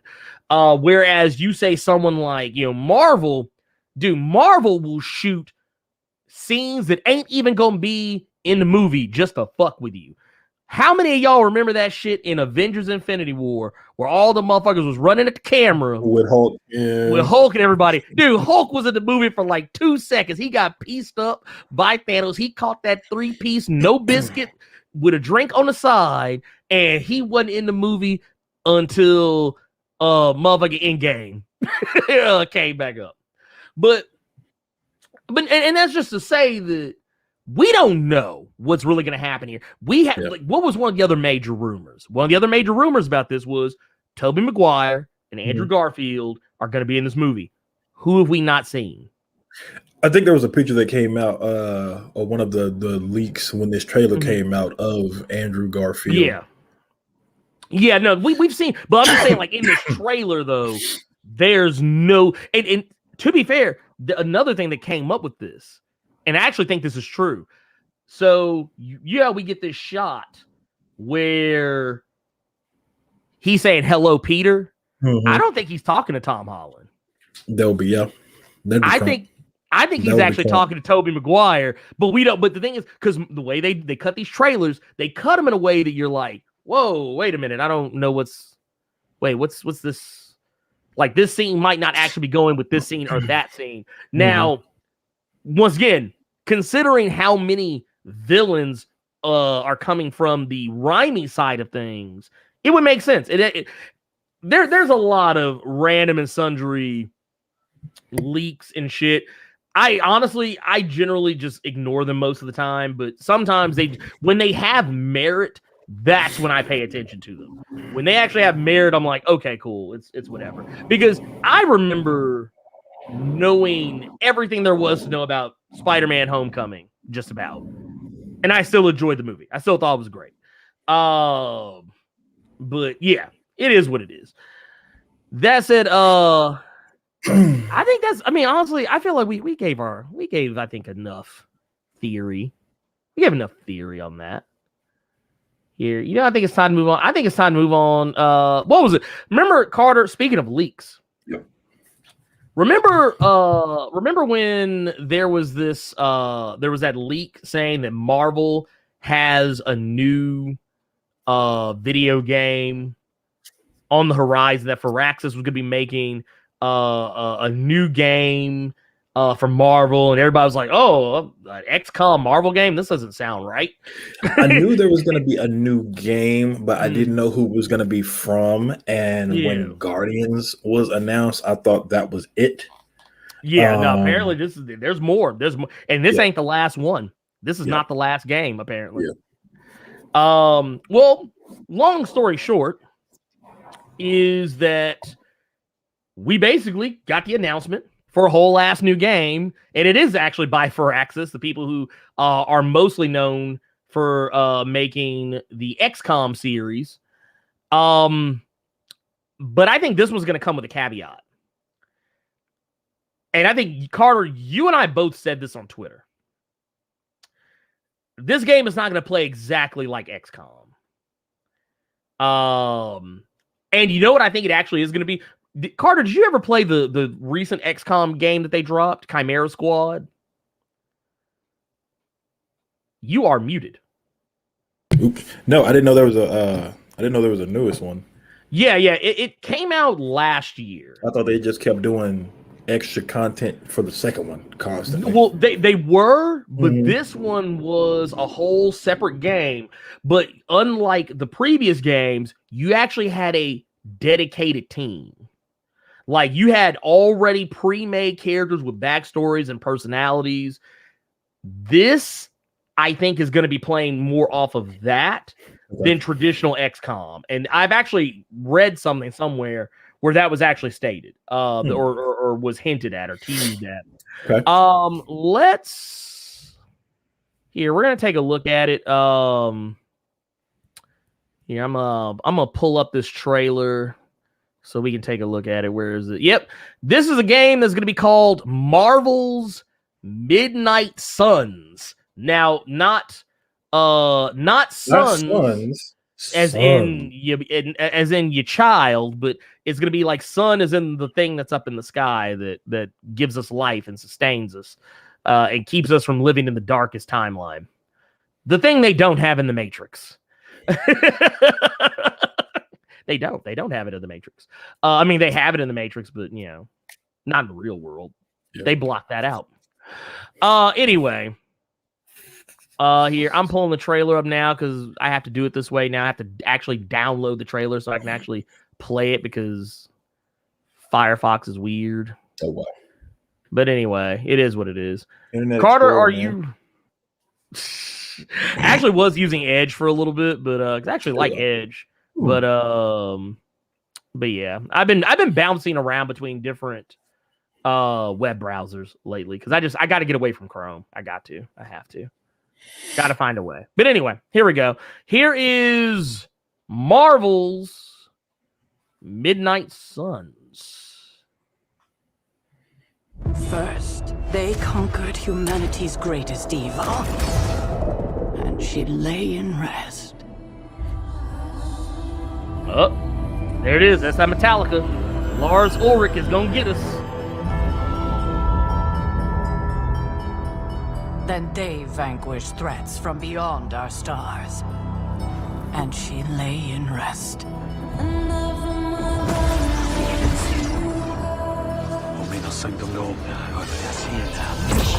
We got Captain Marvel, Doctor Strange. So kind.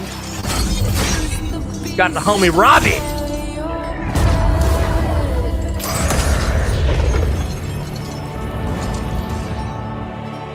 Blade is in the background.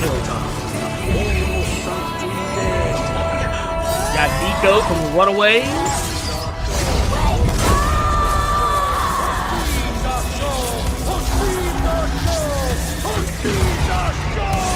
Wolverine, Iron Man. Now our nightmares have come for us, and she must awaken. I love how they had a whole ass Vine player right there.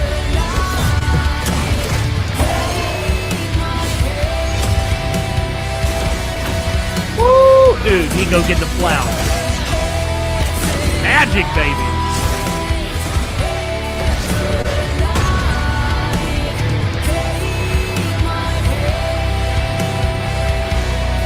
I don't know how I feel about Lilith having the classic look. I almost kind of wish they gave her the Ed Brisson. Yeah, she looked at the Ed Brisson Ghost Rider.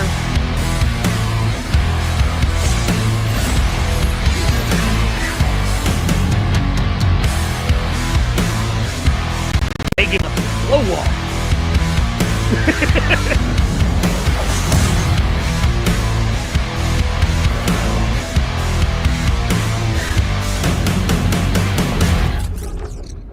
All right.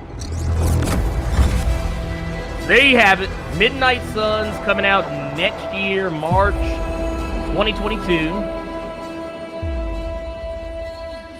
So let me tell you why. Oh, wait, hold up. Wait, the rest of my ramen. Bad dog. Goddamn. What the fuck? I thought that was story for a second. I didn't see that part of the trailer. Right? I had questions. I get what they're doing though. Okay, so here's the thing. First things first. Let's give some information. Okay, so first things first. There are going to be 13 characters in this game. As it stands, we've seen Blade, Captain America, Captain Marvel, Doctor Strange, Ghost Rider, the Robbie Reyes version. We've seen Iron Man. We have seen Magic, Nico, Wolverine, and I believe that is about it so far. So that still leaves 4 characters. And I'm not including Lilith's daughter because I don't think she's included in that list of characters either. But that says it'll be 13 different characters. That leaves at least potentially anywhere between, depending on whether you count Lilith's daughter, that leaves anywhere between 3 to 4 characters left. Now, there are some characters I wish they would have put in this game that I don't see, but that doesn't mean that they're not going to be in there, and it doesn't mean there won't be in. Who's to say the game won't have DLC? All games have DLC damn near nowadays. Yeah. I know a lot of people are mad that Hellstrom, Dr. Voodoo, some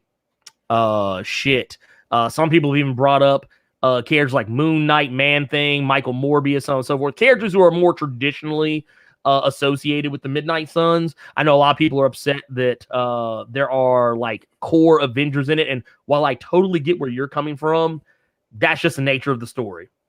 The story is that they're fighting a threat they don't understand, and they got to get help from people who do. It's kind of how they're doing it.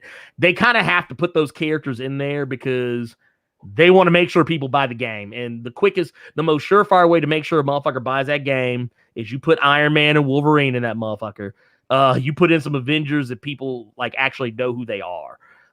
Blade alone could technically sell a game. No, he couldn't. Well, I think he could sell the game on word of mouth. I don't think he can sell the game on name recognition. If the game is legitimately good, I think people will be like, oh, dude, they made a Blade game and it's legit. Okay, cool. Let's go. But yeah, you want to make sure people actually go buy that game. And that's why you put those characters in there. I'm fine with it. So Carter. So when you're saying that, I think you could have very easily Wolverine. I don't have a problem with. Right. Tony and Cap. You could have had him in the trailer, but you could have had somebody else walking in the toward game. the camera. Oh, gotcha.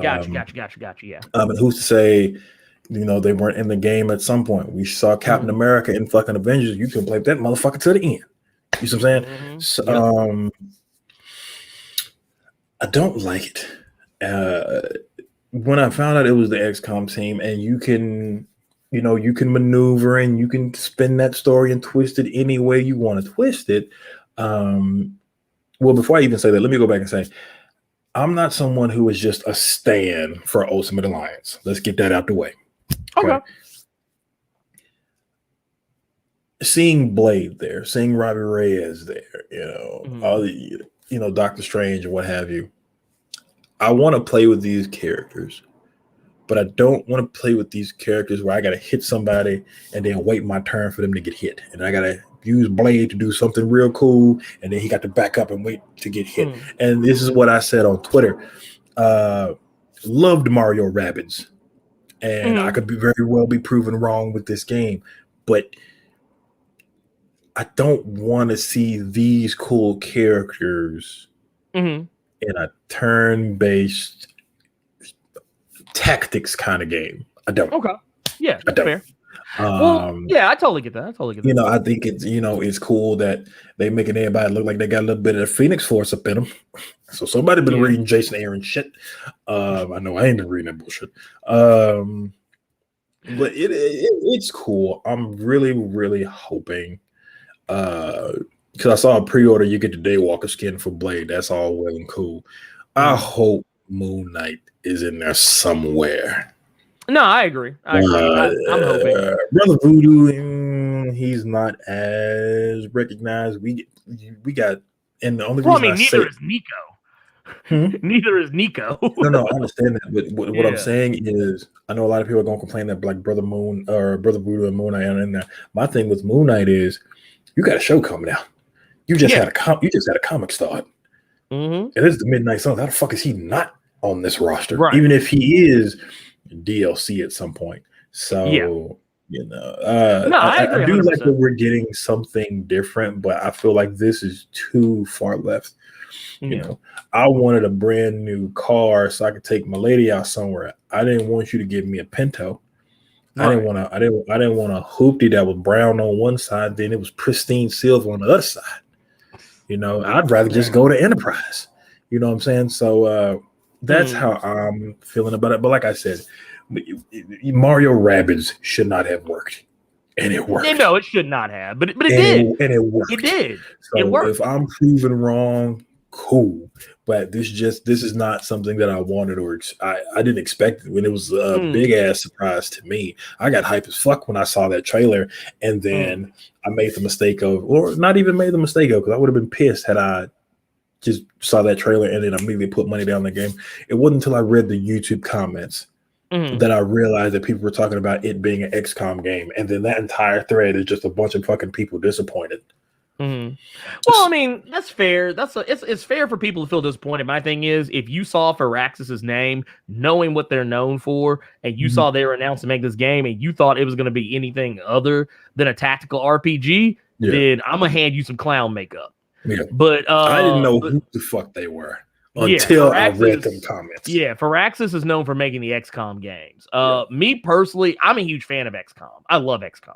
So this was right up my alley. They didn't have to do shit else. I know, and here's the thing. This is what and you know what? I keep telling people, keep that same energy. Everybody's always like, man, I want a Marvel game. But I don't want the same old. I don't want it to be like the same shit we always get when they make a Marvel game, that it's like just some stock standard adventure game or some stock standard beat 'em up. Like that Avengers game we got. Well, I mean, that's more of a Destiny clone than anything else. But the thing is, they keep saying do something different, and then when they do something different, people are like, oh, I wish they'd have done this instead. And it's the same bullshit they've been getting. But I mean, it is what it is. I'm gonna be playing the fuck out the motherfucker.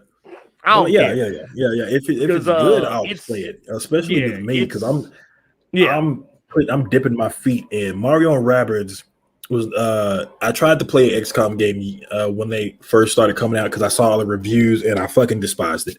And then I played Gears Tactics, and it was a lot more streamlined and it was just more combat focused, and I loved it.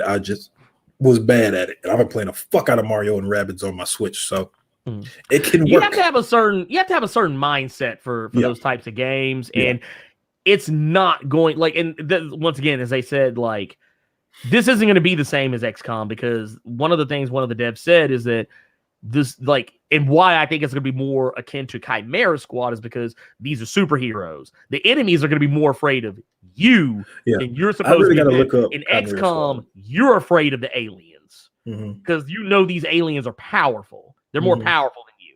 It's the other way. The dynamic has changed to where you're the motherfucker they're afraid of. So that's one of the things I like. And not to mention, I'm a huge fan of the Midnight Suns. I love the supernatural side. Like, I know a lot of people they always want to talk about the cosmic side of Marvel Comics. They always want to talk about the great beyond and space and all that other shit. I like the fucking supernatural side of Marvel. So the fact that this is even being done in the first place, chef's kiss. I'm ready for it. There's no permadeath because of course superheroes. There's no that's not going to be a thing. If they do anything, maybe they might have a system where characters can be taken out of action for a little bit, but I doubt they'll even do that. Real quick, extra with the 1999 super chat says a little something for the offering plate. We don't want great value goblin. Also, if you're an OG, then I'm an OG. That's a little depressing. Hey, it's okay, man. Hey, look, we out here. We out here. We ain't old. We seasoned. We're seasoned. Thank you so much for that. We also got Blackgate Comic Geek with the $10 super chat says, for the bag. As excited as I am about No Way Home, I do kind of feel like the MCU Spidey has no real agency. His first two villains had beef with Stark, not him. And now this movie, they're from other Spider-Man movies. That is something and this is also something that I feel like I kind of wish they'd have went a different direction. I hate how connected Tony Stark is to the Spider-Man movies. Like Spider-Man Homecoming. It's like, oh, well, Spider-Man couldn't come up with any of this shit on his own. He had to get it from Stark. And then it's like, well, okay. And then Far From Home, he's carrying the torch for Stark pretty much the entire movie. And then winds up becoming Tony Stark Jr. by the end of it. And it's like this movie, it's like, okay, well, Tony's gone. And now what you going to do? Now you got to go hang out with Magic Tony Stark. Doctor Strange, because that's basically what they are to me. It's literally the same guy. They're mustache and goatee bros, facial hair bros. That's what they are. But yeah, I'm right there with you. I wish they would have given Spider-Man like why can't Spider-Man just be a smart kid? Just be a really smart kid who can come up with shit on his own. I know it sounds far-fetched, but I mean, dude, literally, shit can happen. Scott Fitzgerald with the $5 super chat says, hey, brother, speaking of video games, what are your thoughts on Martin Luther King Jr. being added to Fortnite in a virtual museum exhibit? We talked about this a little bit earlier, but yeah, one thing I will say, though, just to kind of add on to that, I kind of would like for them to take it down. I don't think this is the wave. This isn't the one. This is not the one. I actually talked with one of my homies, Blueheart. Who is sometimes often in the chat. Also local Memphis fam. I personally feel like what they should have done is, you want to show me you're not racist? Then get more black and brown devs in your offices, in your play testing, in your positions of power. Like, give those people opportunity. Maybe donate money to groups that benefit disenfranchised people from those same groups. Stop doing all this fuckery that we keep hearing about, like we're hearing from companies like Blizzard, Activision, and Ubisoft. How about that? How about we do that? Let's put our money where our mouth is, instead of because I feel like we wheel out Dr. King every time these companies want to prove they're not racist. How about this? Wheel out Malcolm X's ass, and then let's see how that works out for you. But I'm tired of it. I honestly, when I booted up Fortnite last night, I played for a couple of hours, and the first thing they showed me was the Dr. King thing. I immediately hit close and went to play the game. Yeah, because I know what Dr. King is about. I don't need Fortnite to explain that to me. So a lot of kids actually do. Because, the one thing that somebody said, because there was a lot of friends of mine that were talking about this. What's one way you can reach out to kids now? Video games. This is not our era where, people are going to go outside and do this with their friends, that with their friends. They all just, fixated on Twitch, Mixer, whole 9 yards. So them going the way of putting it in something as big as Fortnite, I thought was cool. Especially considering, they're trying to take a lot of that shit out of the schools. Oh yeah, critical race theory is considered that. You know what I'm saying? They're really trying to take a lot of that stuff. I mean, because I remember a skit of there was a kid. They said, okay, now we're going to talk about Black history.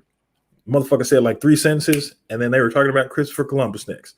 And with them trying to take a lot of that history and stuff like that out of the schools, Fortnite is one of the bigger. It's not as big as it was, but I mean, it still made over $9 billion. Yeah.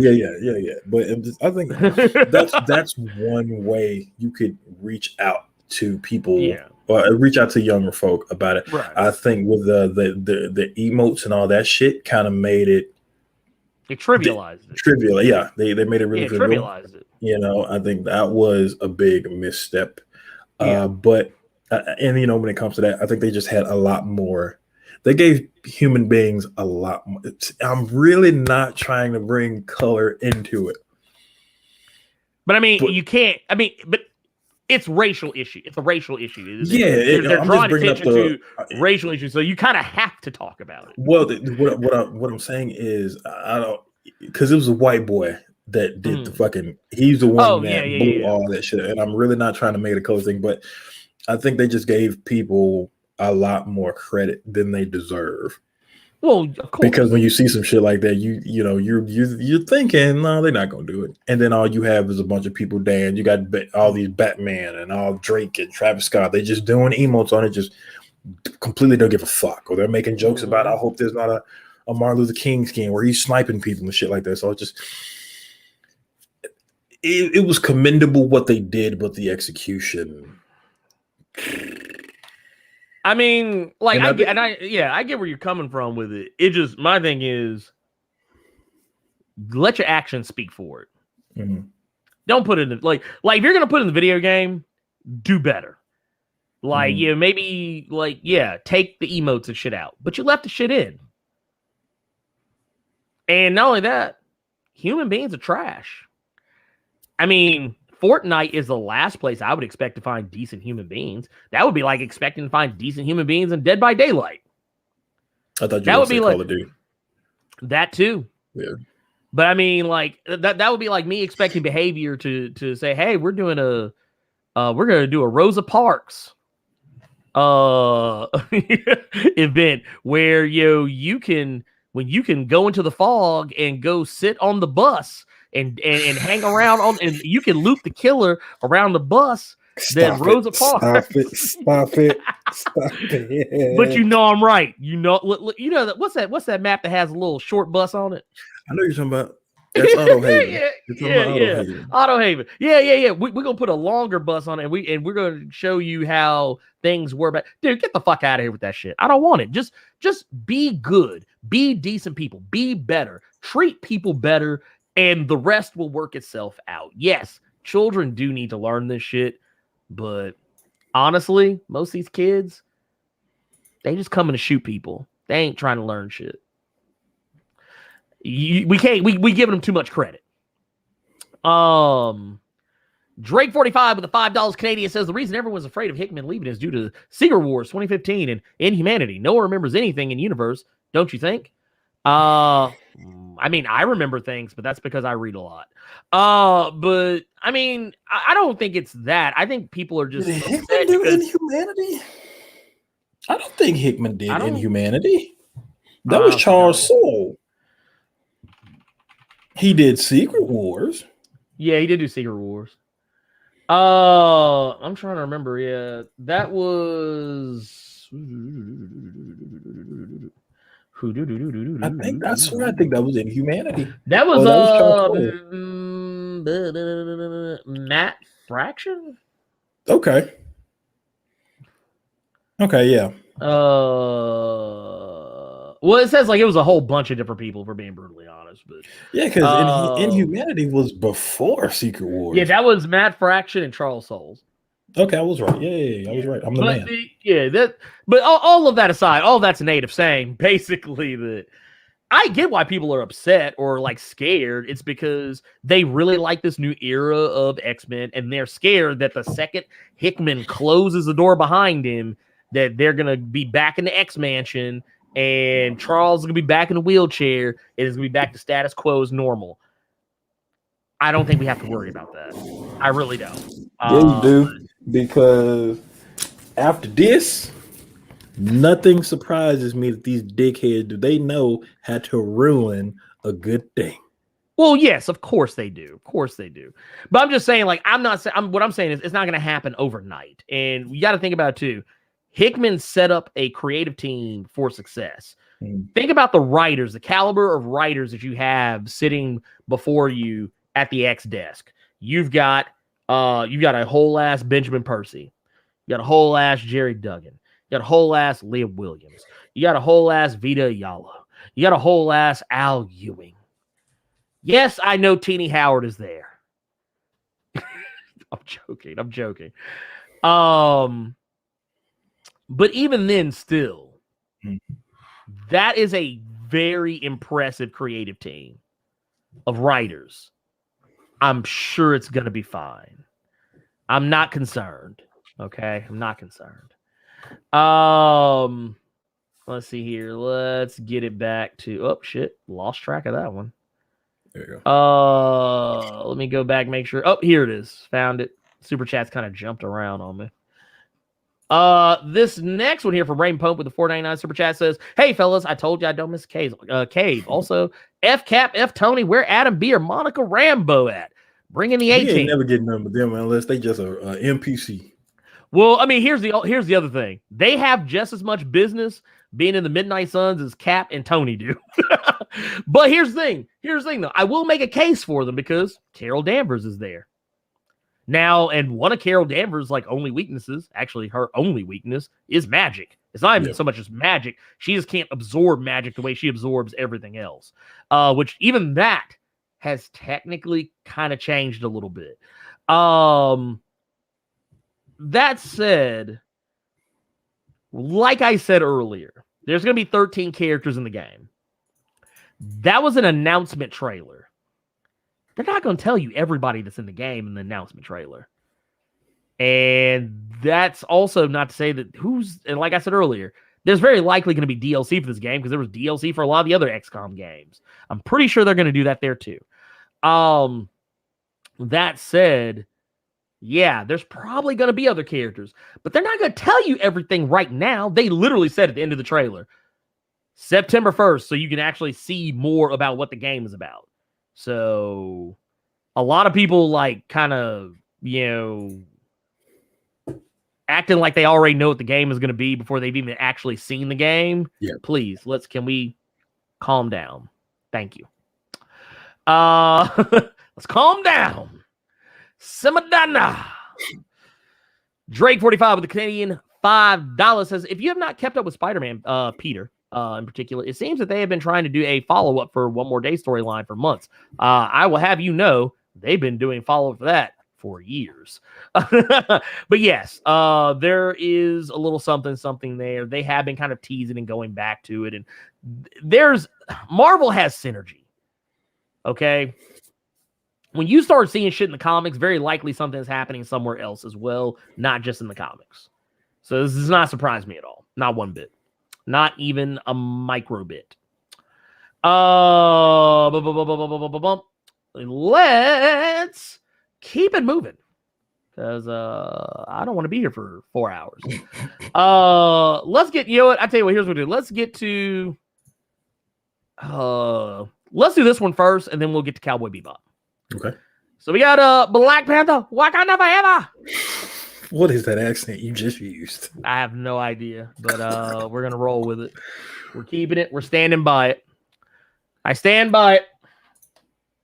Apparently, there was some news recently that actress and noted anti-vaxxer Letitia Wright had suffered an injury on the set of Black Panther Wakanda Forever. And not only that, but she had to be rushed to the hospital. She is apparently fine now. She's been taken care of. Apparently, there was something that went wrong with a stunt or something of that nature. But the nature of the injury, I don't think has even been disclosed. But she is fine now. Everything is okay. I hate when they do stories like this. They had to be rushed to the hospital. Bet money she like stepped on a thumbtack or something, and the back of her heel was bleeding. She was rushed to the hospital. You making it seem like she just caught 4 hollow points? No. Oh no! I think we would have heard a lot more. She probably was at a fight scene, and somebody didn't like the fact that is some drip in that picture. That cut my whole statement off. My bad, dude. That is some drip in that picture. What you say? Look, I love how Okoye just said, like, look, I love it. Got Kamoyo beads just slanging. Got the drip from head to toe, shades on, dude. Ain't nobody sell a bald head like I don't like slick heads. I don't like them. I do not like slick heads. But that is some drip. That is man. That's the shit right there. But no, this is actually this I also wanted to show because these are actually pictures that were picked up by TMZ when they were reporting on this story. And this is also just say that yes, Letitia Wright is still in the movie. A lot of people think that she's been replaced or fired. She is very much still in the movie. She's fine, okay? Yes, she has said some dumbass shit about the COVID-19 vaccine. However, so have a lot of other dumb motherfuckers. Yeah.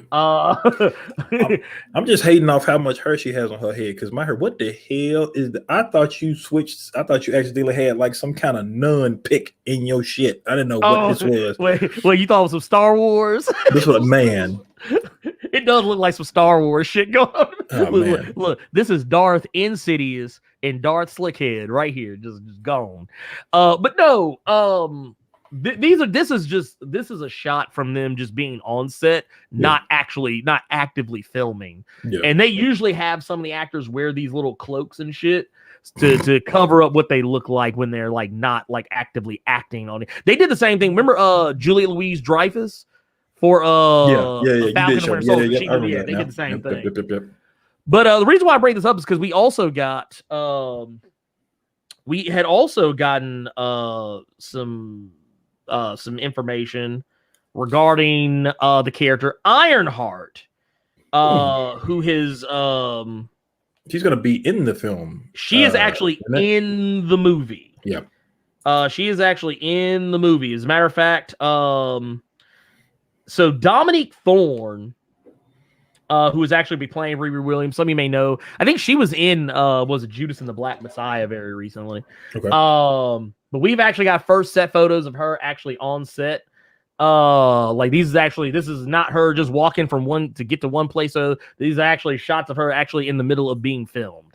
But we got these. She is going to be in Black Panther Wakanda Forever. How she factors in, we do not know. We have no idea. Is Wakanda just about to make every black character stick now?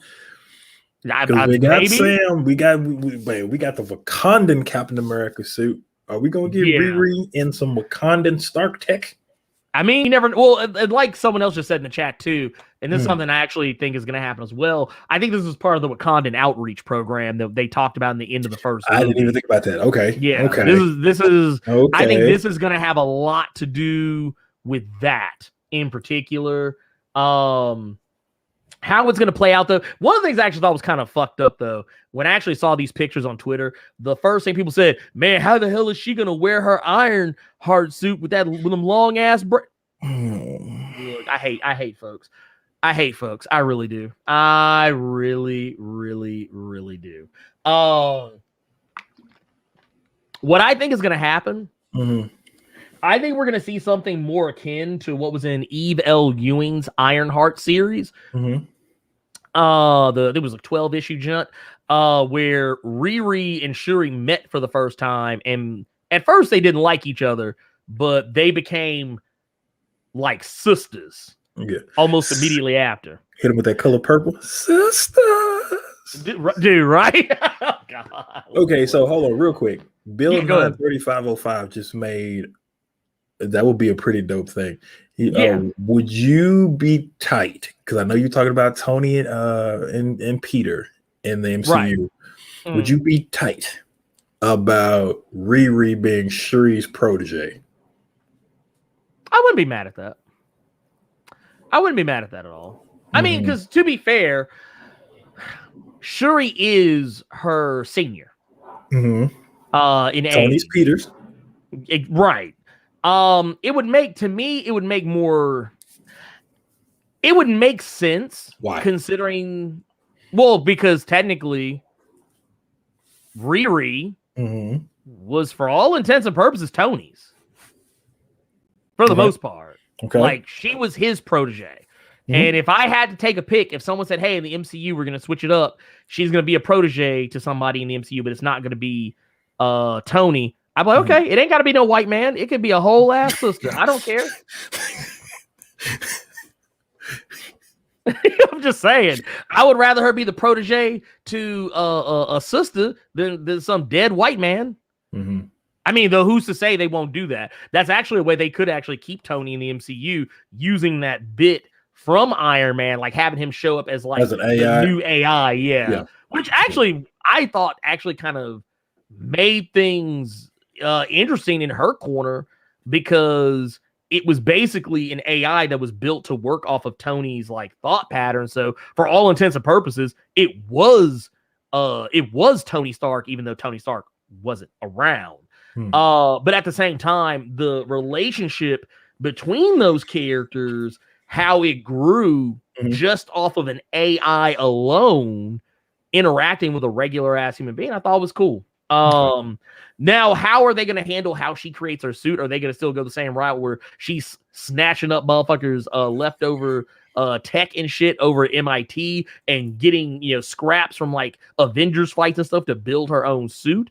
I don't know if that's the route they're going to go. It wouldn't bother me if they did, but yeah, it's, I mean, I'm here for it. I'm not against this. I'm perfectly fine with Riri being in this. I think it's time. She has her own series coming out anyway. Let's go ahead and get her in front of audiences, because I feel like in this case, you kind of want to do the reverse of what you've been doing. Instead of introducing the character first on Disney Plus, introduce the character in a movie you already know people are aching to go see. So that way they'll be that much more interested in seeing her in that Disney Plus series, as to where, we're introducing a character like Kamala Khan, who people are already kind of clamoring for anyway. We're introducing her first in her own series and then bringing her into the Marvels, which is the Captain Marvel sequel. So yeah, I'm here for it. Here, let me. Brown. Ain't it funny? As much as people got energy for Brian Michael Bendis, and his content is thriving on the big screen, dude. Here's the thing, though. It ain't wrong. As much as people talk shit about Bendis, his shit do be working on the screen. Yeah. They find a way to make that shit work on the screen. I mean, some of it has worked on the screen. Let's not forget that empty bottle of Modelo that was Powers. I like the first season. I didn't like the second season. Stop it. I did. I like the first season. I didn't like. I'm being honest. I thought the first season was good. Squirt this vape juice in your damn eye, and I don't even have a vape anymore. I don't know why this bottle is even still here in my house. I mean, I'm just saying. Blackgate Comic Geek with a $5 super chat says, so many great Marvel games they need to make. Imagine a Daredevil like Arkham Knight game. I have actually imagined that. Actually, I would rather be closer to the Spider-Man game, not so much the Arkham series, but Spider-Man also borrowed heavily from that too. A Black Widow spy game like Metal Gear, Resident Evil Blade game. Yeah, I mean, yeah, these are all things I think could technically be made. I don't Resident think... Evil Blade game I don't like. I would rather now stick with me on this. Yes. Because I'm gonna read a super chat before you get the opportunity to, so I can beat your ass to it. But let's imagine a Dead Space Blade game. Okay. You keep them with the vampire horror, but you can still slice motherfucking zombies into chunks. And then it could be M-rated. Yeah, I mean, I can see that. I mean, you could make all kinds of awesome, amazing Marvel games. It's just you need to, for one, we need to get to some of these properties that have not gotten as many games. And I think you could technically sell, like, honestly, Marvel's name is strong enough these days. You could make a game on just about any character, and maybe at least if you market the game just right and you tie it in with some other things, you could probably get a pretty decent turnaround, especially if you got the right studio behind it. Like if you said, okay, we're going to make a Daredevil game. It's going to be the same studio that made the Spider-Man PS4 game. That's automatically going to get people going like, okay, all right, let's go. If you say you're going to make a Blade game and you say, well, we're going to get somebody like Platinum Games or somebody like that to like do it, because they do really good with like Blade? A lot of the a Platinum that would be dude, like on some Devil May Cry, doing some Devil May Cry shit. Well, not Devil May Cry. No, we would have to make it a little bit easier, so they would do it more like Bayonetta. I don't know. Bayonetta gets tough towards the end. I'm just talking about combo wise, where everybody could be cold in Bayonetta. You got to be a special kind of motherfucker to do the kung fu grip on them Devil May Cry games. You doing GE Vice Lord symbols and shit. Just let me go ahead and read this $1,999 super chat from Gabriel Knight. Loving today's episode, but I got to dip and run some errands. I'll catch the rest of the cave later. Have a great weekend, sir. You too, Mr. Knight. By the way, thank you for that. You fucking bastard. 99 super chat. I ain't shit. Never was. Never said I was. Walter Baptiste with the $5 Canadian said, missed the beginning of the show. I'm gonna have to come back and watch it later. I liked and subscribed. Have you guys ask the questions, because I'm gonna tell you right now, if you see that button and it's red, you need to Hulk smash it. Make it gray. Justin Pollock. Yes. That Midnight Sun game looks, man. Now you might be Caucasian. Looking at the name Pollock, you could very well be. Nigga, we ain't even seen gameplay footage yet. What are you talking about? We saw a trailer. Yeah, it literally was a CG right now. What are you on right now, dog? We won't see the actual trailer till September 1st. Oh my goodness. Or not the actual trailer, but the actual gameplay we won't see till September 1st. From Software Souls-like Blade game sounds awful. I mean, if you did it like Bloodborne, I could see it going like Bloodborne. That shit would kind of be lit. I would play a Bloodborne Blade type game. But I mean, here's the thing though. You can't make it too. Actually, no, I take it back. Make it like Remnant. Make it more like Remnant. I think it would work better, because Remnant has gunplay and sword play, and I feel like that's a better mix. Because Bloodborne and Souls, they don't really do well with that type of shit. At least not the way that I would want to see it.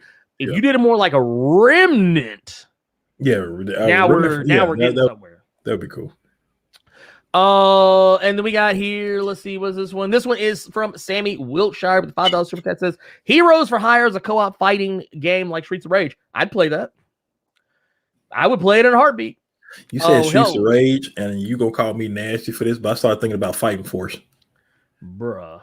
The good Fighting Force, the first one, not the terrible bad one. Not to try to be like Tomb Raider. No. Oh Lord. You know what? Who did you know he made there was something I was thinking of when they said From Software, a Sekiro Blade game, but you hate Sekiro. You fucking hate that game. No, I don't. It's not that I hate it. I just think that the way that they advertise the game is very misleading, because they made it seem as though there was a stealth mechanic to the game, and they do try and convince you there is one. There's no stealth in that game, because the second you sneak around, the second you kill somebody, everybody in the motherfucking level knows you there. Yeah, the stealth in that game consisted of just getting out of eyesight and then just standing around for like 2 minutes. Yeah. And then people would forget you were there. Which is the dumbest thing ever. It's the dumbest thing ever. Just like, you the fuck out of there too, dude. Well, because I was thinking like, maybe go like the Tenchu stealth assassins route. Yeah. But like, no, like I tried it every time. Even if I killed a dude that was like around the corner and down the street, some dude would be like, huh? What? Who's there? I'm like, oh my god, get the fuck out of here with that shit. Blade needs a new game because never forget that horrible one that came out. You talking about Blade 2? Blade 2. I can't say anything about that one. Like what? No, he's saying we need a better Blade game than the one we got. Basically, is what he's saying. I'm not the right person who should speak on that because before I sold all of my PS2 shit, I had a little quote unquote hidden gem called Rise to Honor. Oh, okay, yeah. And the combat system from that game was the one from Blade 2. Got you. Yeah, now that that one is what it is. I can't help you with that one. A Resident Evil style Marvel Zombies game. Marvel Zombies, I think, would be a shit game. Marvel Zombies? I think that'd be a shit game. I think you can make it work. Maybe. I do want to go ahead and move on because I don't want to get lost in this, but this is gonna be the last thing before we jump into our recommendations. Yes. Cowboy Bebop first look. Now, yes, I am shocked. Yeah, because I want to point something out here. Because I remember. Yeah, just a little bit. I remember they put out an image. It was an image, and I tried to tell Carter something, but he didn't want to listen. There was an image that came out like about 2 months ago, and it was an image. It was 4 squares, and it was like the principal. It was the principal cast members of the show, namely. Oh God! It was namely going to be John Cho. It was John Cho, Daniela Pineda, and was it Mustafa Shakir? And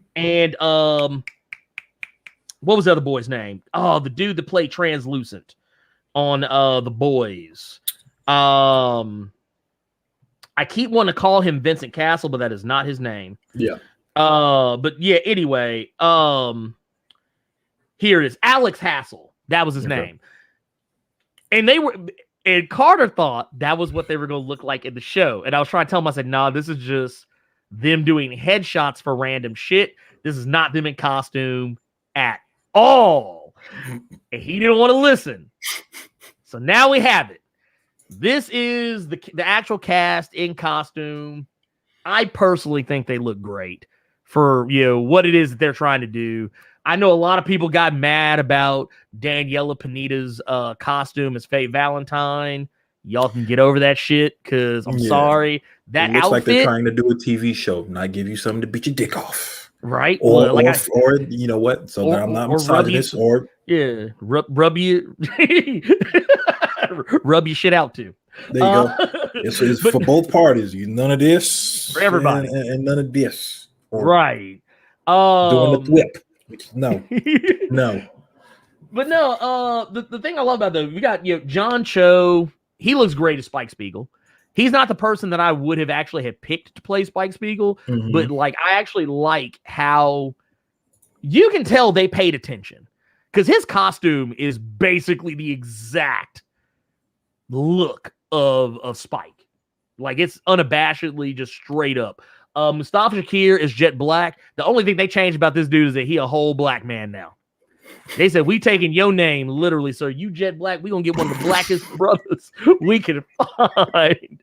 We want a brother so black the whites of his eyes is brown. We don't make Negroes like this no more.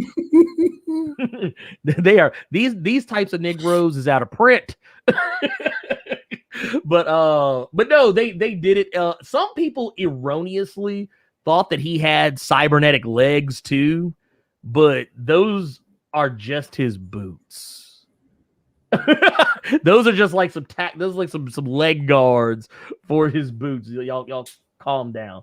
But no, I mean everything looks cool. Everything looks good. I'm here for it. I like it. I kind of wish they'd got somebody a little bit older to play Jet Black, but I'll take this. I'll take this. Here to you. Why is the guy from White Castle is playing Spike Spiegel? Why though? So what you need to do is educate yourself a little bit because he has done several other movies since White Castle. This man was in Star Trek, man. Y'all need to call him down. Yeah, he was, but no, he's done some. Let me look up the name of that fucking movie that he did. But there was a film he did. It was more of like a suspense movie. Was that movie Searching? Yes, thank you. Yeah, go watch that. Yeah, go watch that film. And then you can see why he was Spike's because the brother can act. He's actually a very good actor. He's a very good actor. I've seen him in a lot of different things. He is fantastic. The guy's good. He's good. Right here we got full close-up shot. He's got the headphones on. This is like straight out the anime. I'm here for it. It actually started making me think about the movie, the Cowboy Bebop. I still have never seen it. What? I have never seen it. I was scared that it wouldn't be as solid as the show was. It is, and it actually takes place within the realm of the anime. Like it actually fits in with the anime. All right, I'll buy it.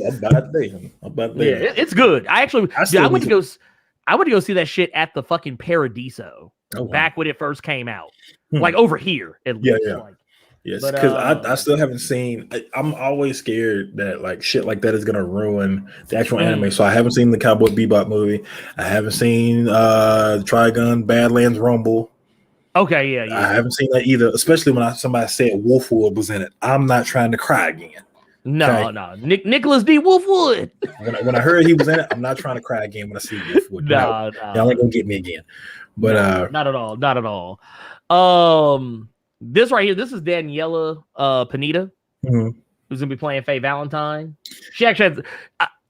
I know what people are thinking too. They're like, man, I wish they put more yellow in her suit, or I wish she had the suit on from the show. But thing is, that shit don't work.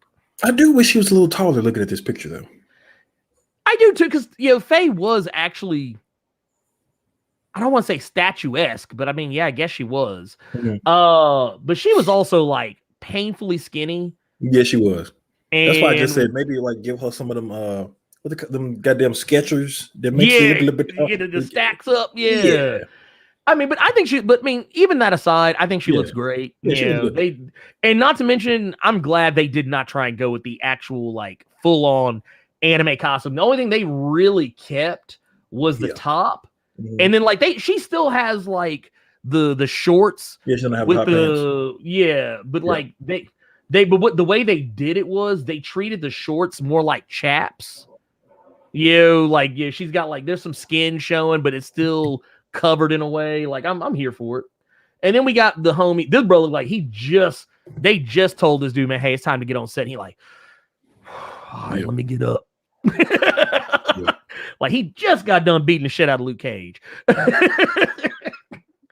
But no, I like that that they went this direction. Because I mean, let's be fair, Jet Black was voice acted by Bo Billingsley, a whole black man.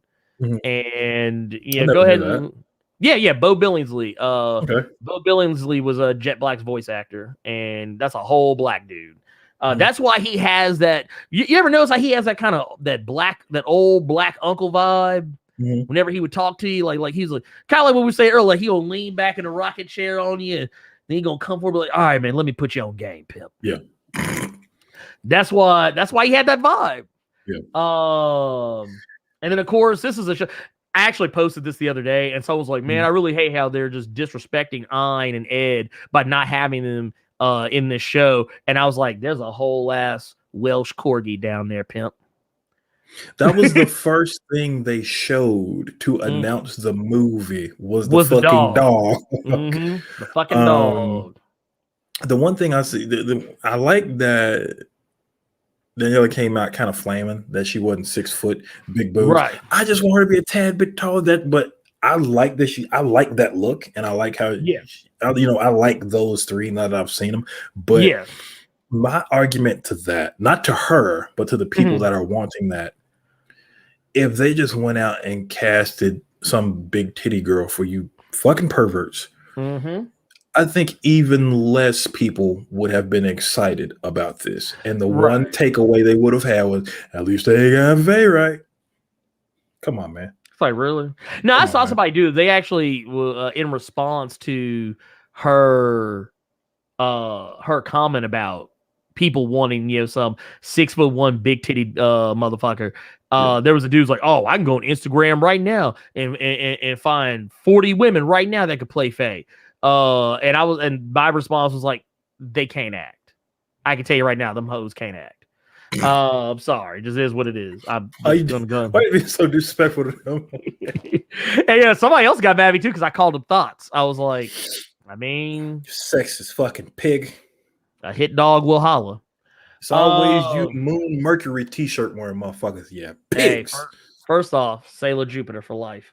Anyway, hey, I like my women tall. You know this. Man, don't start, dog. It was too early in the morning. Too early. But no, this right here, I loved this shot right here because if you know the anime, you know what this is. This Ballad of Fallen Angels right here. If I don't hear that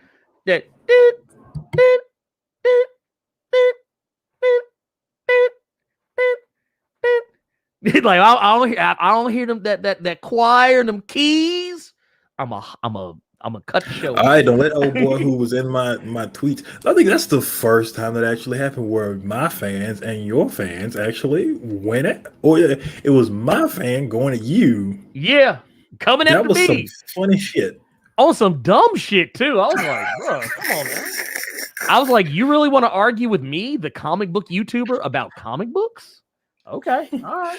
Because he was talking about he just hopes the music was good. Yeah.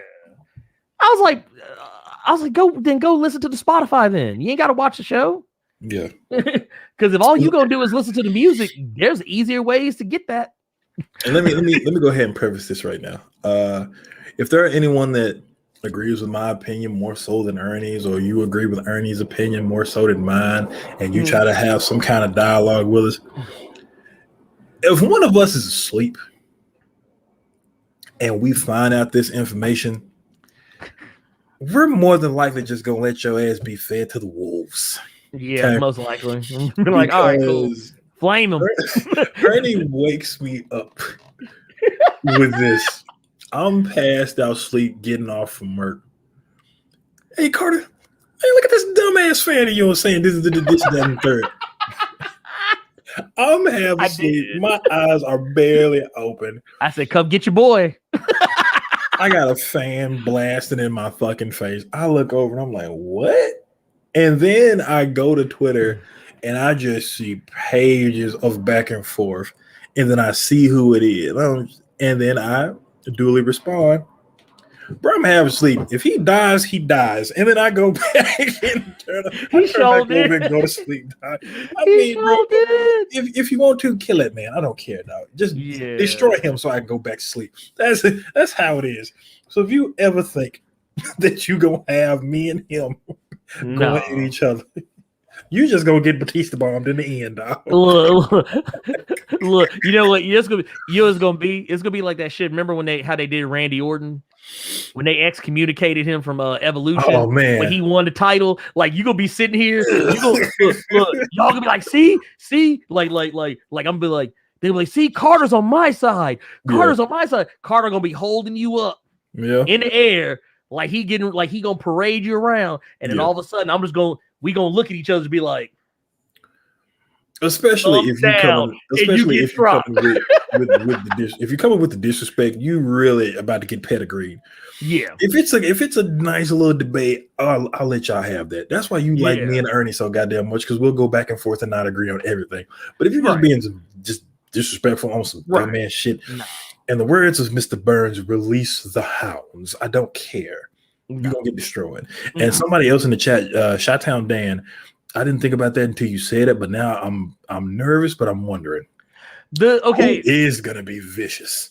Okay, so here I can actually show you. Okay, I'm scared.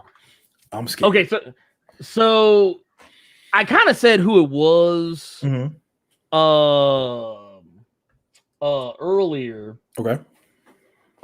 It's a guy by the name of Alex Hassel. And Translucent's gonna be vicious. Yeah, it's the guy who played Translucent. Okay. So the guy that you are going to be seeing, the guy that you're going to be seeing play Vicious is going to be that gentleman. And as a matter of fact, here I will put it up on the screen so people can see. But well, yeah, that might work. I mean, he's got the long kind of gaunt face. Motherfucker. Yeah, because that's the thing a lot of people don't think about with Vicious. Vicious ain't no built motherfucker. He's kind of tall and lanky. Just crazy. Yeah, he's crazy. And what they're gonna do is, I mean, he'll likely have like the long kind of grayish white hair or whatever. Yeah. I know he'll have the voice because the dude's just good. He's good. Like the guy's money. The guy is money. I'm pretty sure he will be just fine. Yeah. How far they're gonna go with it is gonna be a 10-episode first season. Okay. 10-episode first season, and then that's it. Then they'll go to the second season and possibly maybe even a third season, depending on how all that plays out. But the thing is, actually, what I kind of want to go back to. I actually wanted to go to talk about this because I see people kind of acting funky about a cast that doesn't look like a bunch of anime characters because anime is not real. Anyway, let's see here. The thing that kind of blew my mind, and I won't be able to play it because I don't have the video, so y'all won't hear it, but. I will just post a link. I'll post a link to the video in the chat. Y'all can watch it, at your leisure or whatever. But basically, that was Danielle Pineda. Basically, I can't hear you. I said it's you posting the link, not me. So no one has to be afraid that they at work and Carter gonna have some PH videos popping off. Oh shit. That's all I'm saying. Look, you ain't got to do it. But no, it's gonna be interesting. It's gonna be interesting. I think it's gonna be perfectly fine. When people like, I don't know. I feel like here's my thing. If you expect every time they do stuff like this for the actors to look exactly like the characters that were cartoons, not gonna happen because those people don't really exist. Those people are just like with superheroes and superhero movies. You're not going to get somebody that looks exactly like that person because, for one, different people draw them. So there's going to be variations. There's going to be changes. It's not going to be exactly one-to-one. And I'm sorry, it's just not how the world works. They hire the people who are the best people for the job, in their opinion, most of the time. And usually, sometimes they're right. But I'm hyped for it. I think it'll be fine. It's going to still have Yoko Kanno involved with the music. There seems like there was painstaking attention to detail in regards to the look, the aesthetics of the show. Everyone seems to be keenly aware of what it is they're supposed to be doing. And once again, until you actually see something in motion, hard to judge. But I'm here for it. I mean, hell, can't be worse than the Full Metal Alchemist movie that came out of Japan. Can't be worse than the Attack on Titan live action movies that came out of Japan. Just throwing that out there. Hell, Japan is worse at adapting their own shit than we are. So take that how you want to. But it is what it is. Anyway, let's get into Carter. Do you have a recommended for this week? You are muted. I do's have a recommended, sir. I do's. My recommended this week It's probably in your recommended. You've hit shit. Here's a clue. I think you already did a fucking video on it. Icon of Rocket Season 1, Number 2. Yes. I really wanted it. So I did not even realize Die came out this week. That would have been my recommended by fucking default. But I read Icon and Rocket. It was great, by the way. It was great, by the way. Okay. Die 19 was amazing. Okay. And it's one more issue, isn't it? Yeah. 20 is the last issue, which it's very appropriate because D20. So yeah. There you go. Oh God, such fucking nerds. I'm just saying. Another good issue of Icon and Rocket. If you need, I don't want to spoil anything. If you want to know why I think it was such a good issue, go watch Ernie's fucking video. That's it was really good. One thing I can say about it is is this bad? I wonder if this is a bad thing. He has now we can move Al Ewing out the way, and now we can go ahead and put Reggie Hullet in there for someone who knows a black voice. Yeah, because everything that was happening in this issue was really good, from just the interactions that police were having with with people, with news reporters in the background, or people in the background. People are doing news stories when you have the people in Dakota talking to the cops, the interview between the police officers and Rocket's mom. And I don't know why, but the officer that was talking to Rocket's mom, you know that lady from The Wire with the fucking mole on her chin? Yes. D'Angelo's mom.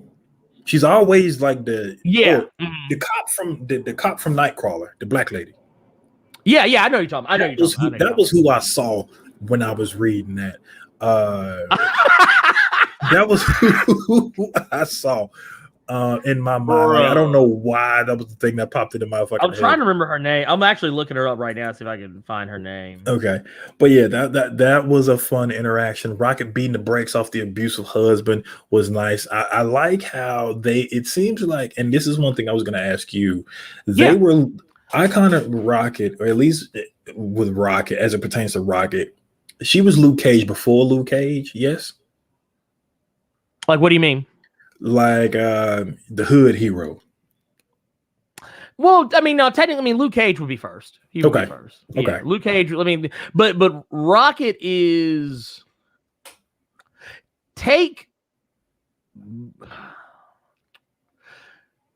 if you take someone with the attitude of Misty Knight. Yeah. No, only thing I meant by that was just like you have regular people coming up to her in the neighborhood and they're like, "Hey, this is good." Yeah. I totally get where you're coming from now.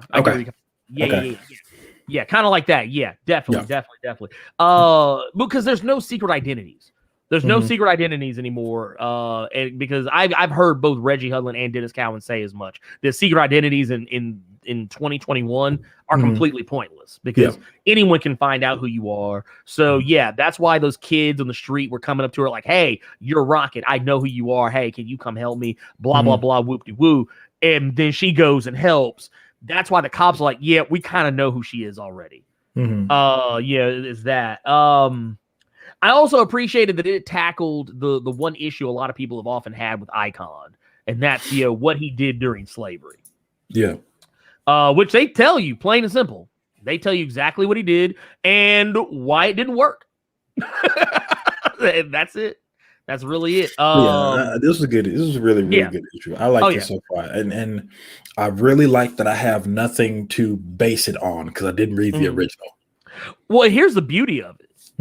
They didn't tackle any of this in the original.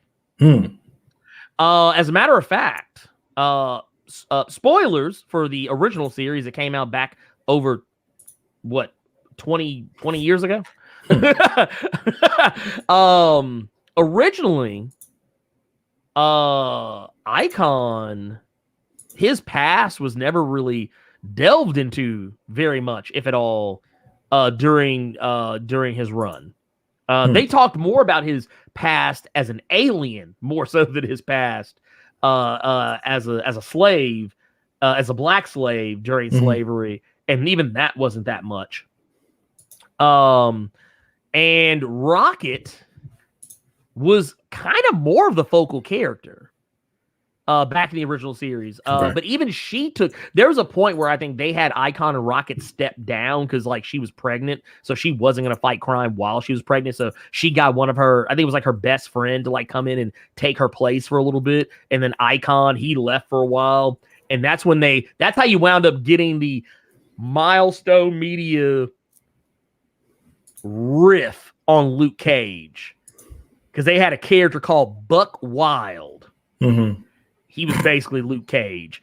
And they had him masquerading as Icon for a while. That's why if you ever go back, if you ever look up pictures of Icon and you see Icon with a fro, that's why. Oh. Okay. But his name was Buck Wild.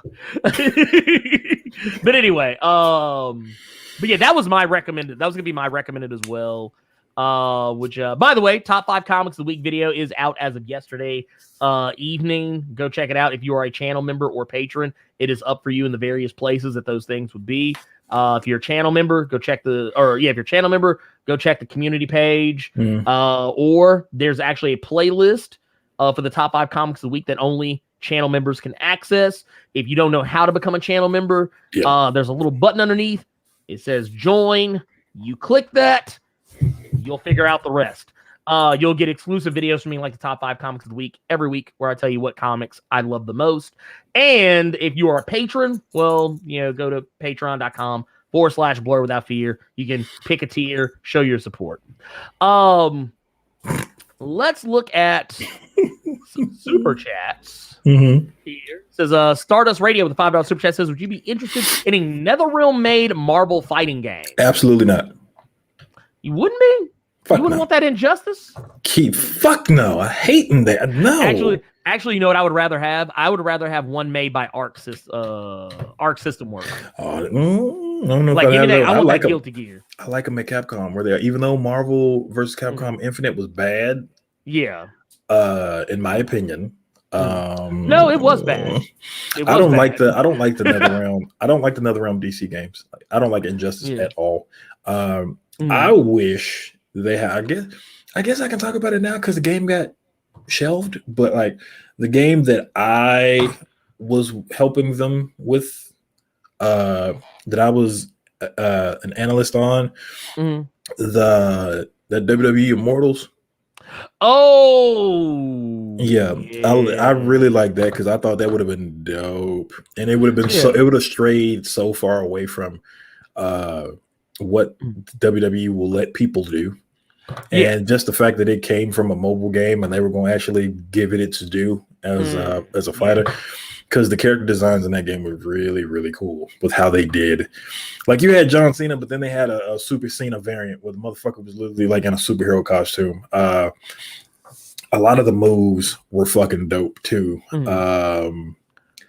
Like, they had Brock Lesnar, he was the beast incarnate. So when he would F5, he'd jump all the way in the sky. And when he was coming down with it, you'd go through the fucking earth.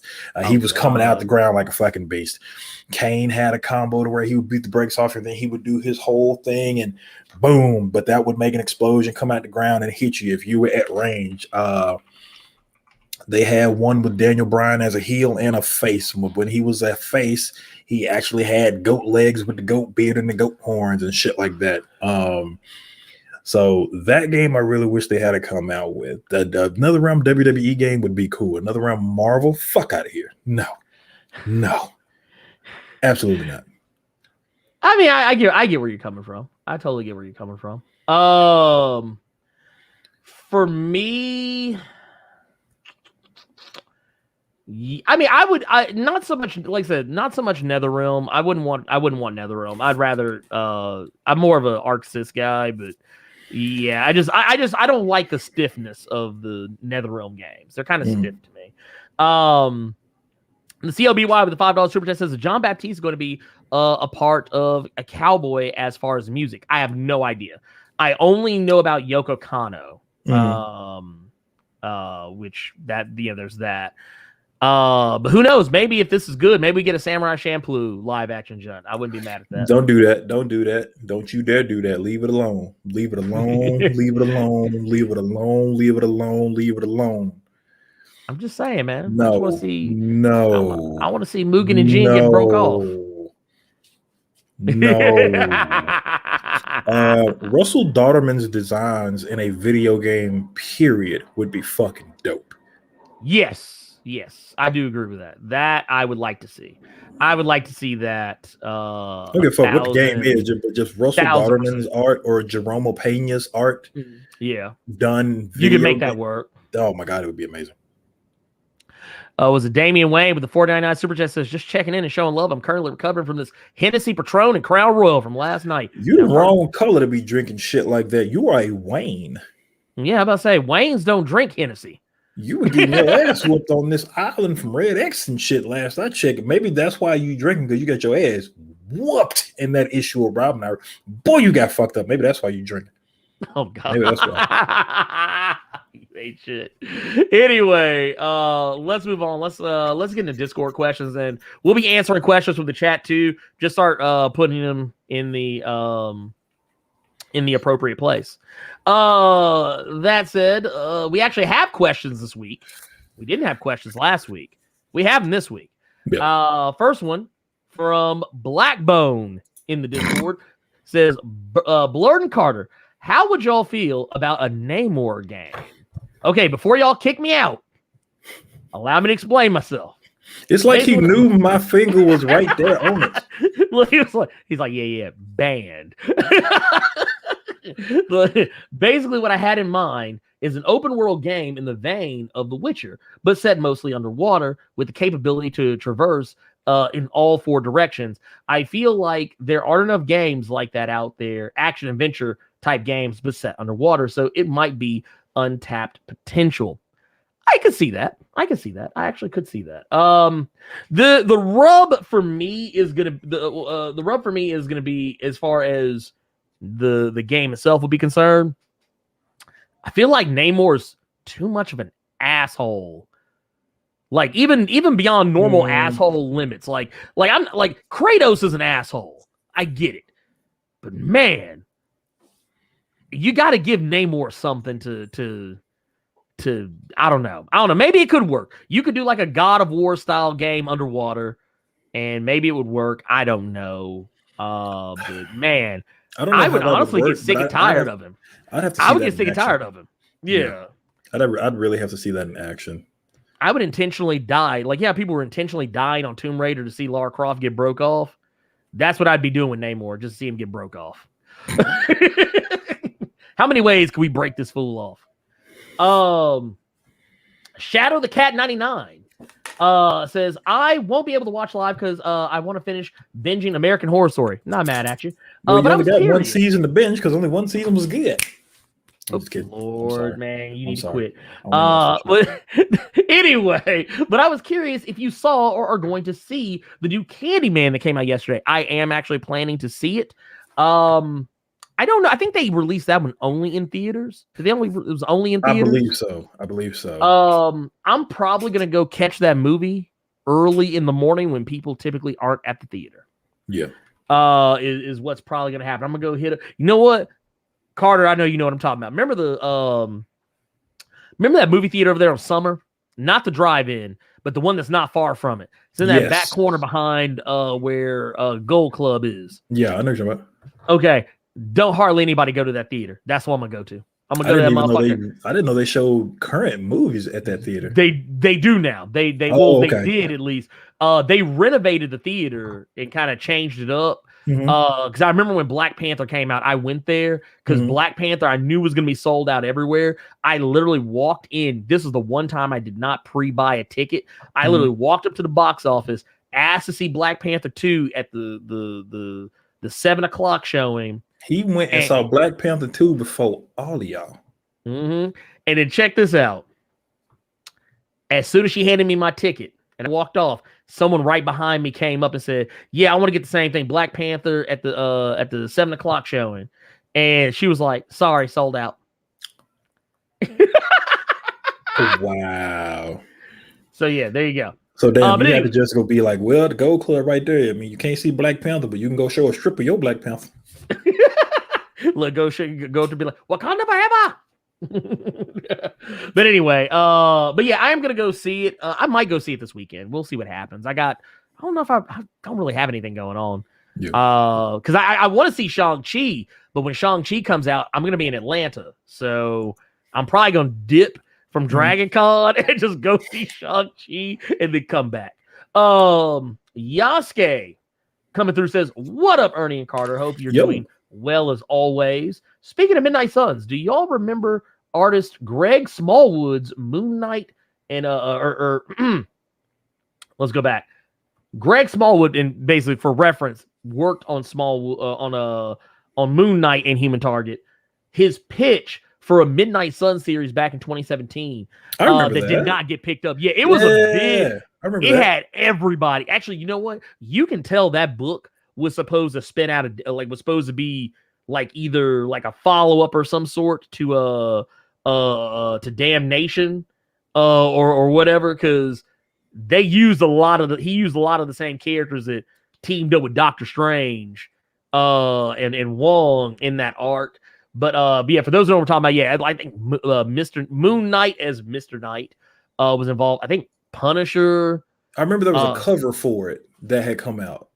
But I think Greg Smallwood did himself, where he showed like I think this is the right one I'm thinking of. He showed like different sketches that were done. Right. Because his blade looked nothing like Wesley Snipes, if I remember right. No, it did not. It did not. Because the one thing I remember was it was my favorite version of Moon Knight. It was Moon Knight in that Mr. Knight suit. Yeah, if I remember right. Yeah, because that one's been making the rounds since ever since the whole the game thing was announced. Actually, I have a shot right here. Okay. Here I'm trying to get it to pull up. Mm-hmm. It's being persnickety. Okay, yeah. So the blade, the design they went with for Blade. Yeah. This version is actually more of a throwback to how Blade used to look. Yeah. Back when he first debuted, like he wasn't the same. Here, I'm pulling it up right now. You can see what I'm talking about. Bam, there you go. Yeah. That one. Okay. That was the one. I wish they would have actually went through with this. I do wish they would have went through this. Because you would have thought that shit was real when they saw how good they looked. Yeah. Oh yeah. Yeah, because it was, you got Doctor Strange, you got Punisher, you got Hellstrom, you got Blade, you got Ghost Rider, you got Moon Knight as Mr. Knight. I mean, it was neat. It was neat. I wish they would have actually done something with that. But unfortunately, it did not come to fruition. And I'm sad. But yeah, that said, here, let's move on to the next one. Oh shit, where did it? There you go. But yeah, it says but this is going on the rest of the question. But it says also, since Marvel's going a supernatural route down the line, they better keep this roster if they ever decide to use a team. Here's yeah, okay. Oh damn, we had a link there the whole time. I didn't see, because I was just reading the question. I don't pre-read these. That's why a lot of times I saw a read up like, wait, this isn't a question, this is a statement. We got Urban Prince of Strong Style.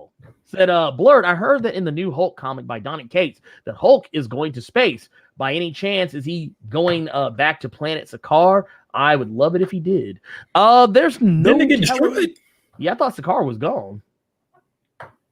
That's what I was under the impression. That was the whole reason for World War Hulk, because his planet was gone. The lady he met was dead, and he was going back to the people that shot him up there for that happiness in the first place that was taken from him. Right. Well, and especially because everything going on was Scar. Scar. Yeah, Scar. Like he's back in Gamma within the Gamma Flight comic that's going on, the little 5-parter. But I think they're taking cues from the Hulk book that damn it, I can't remember who did that book, but that was Doc Green when he slowly started doing his heel turn. And he started taking the gamma from everybody, because Scar in that Gamma Flight book, he has the new abomination like hand shit going on. So that's when they realize, okay, you just got that done to you because he took your gamma from you.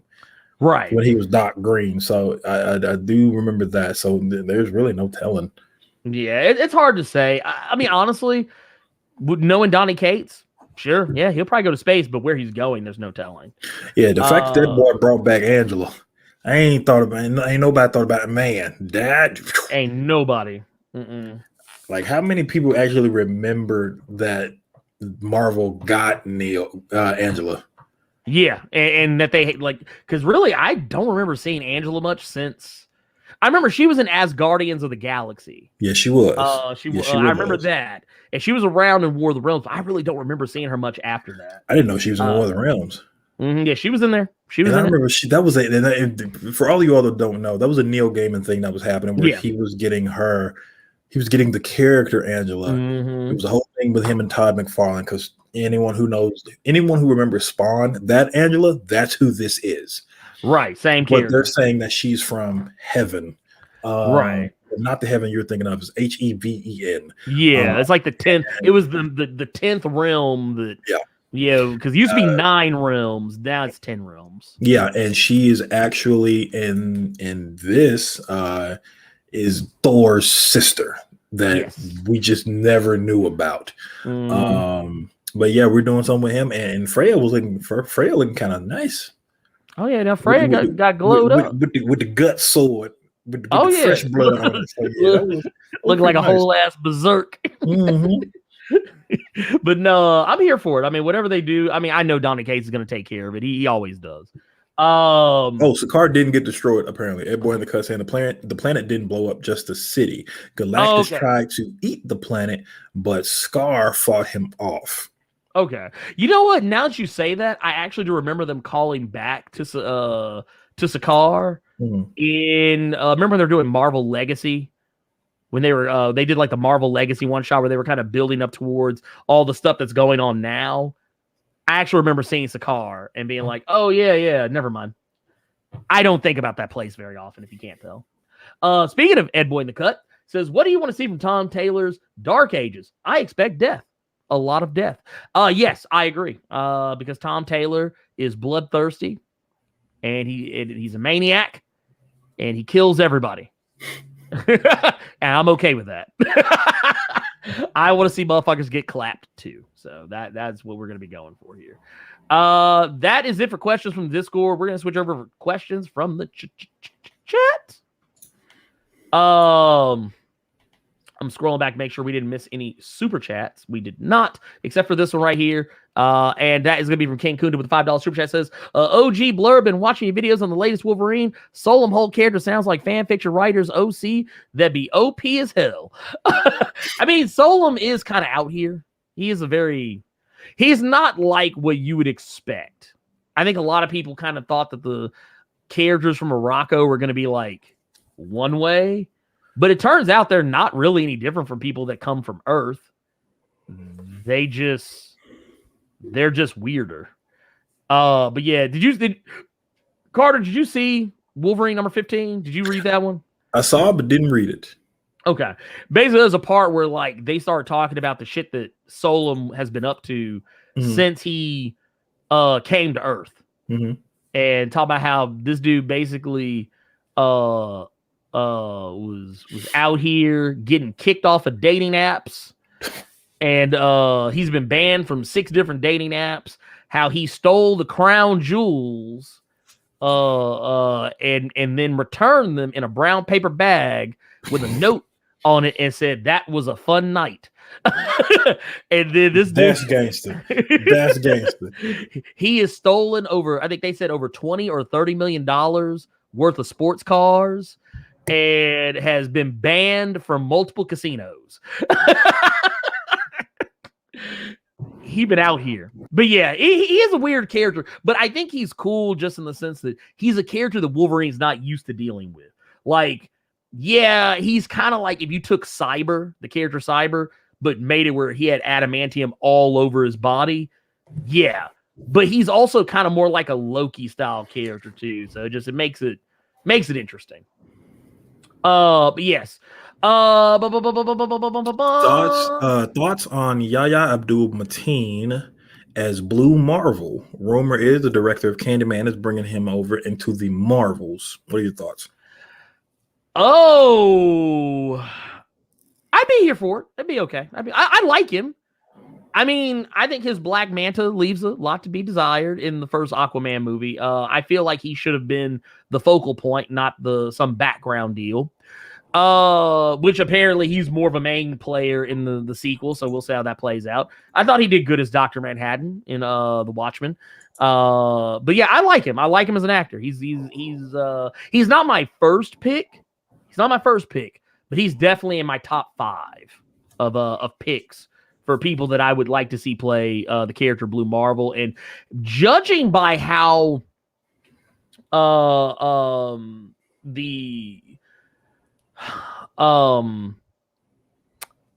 judging by how usually there's a lot of, it's not nepotism. I don't want to call it nepotism because it's not what it really is.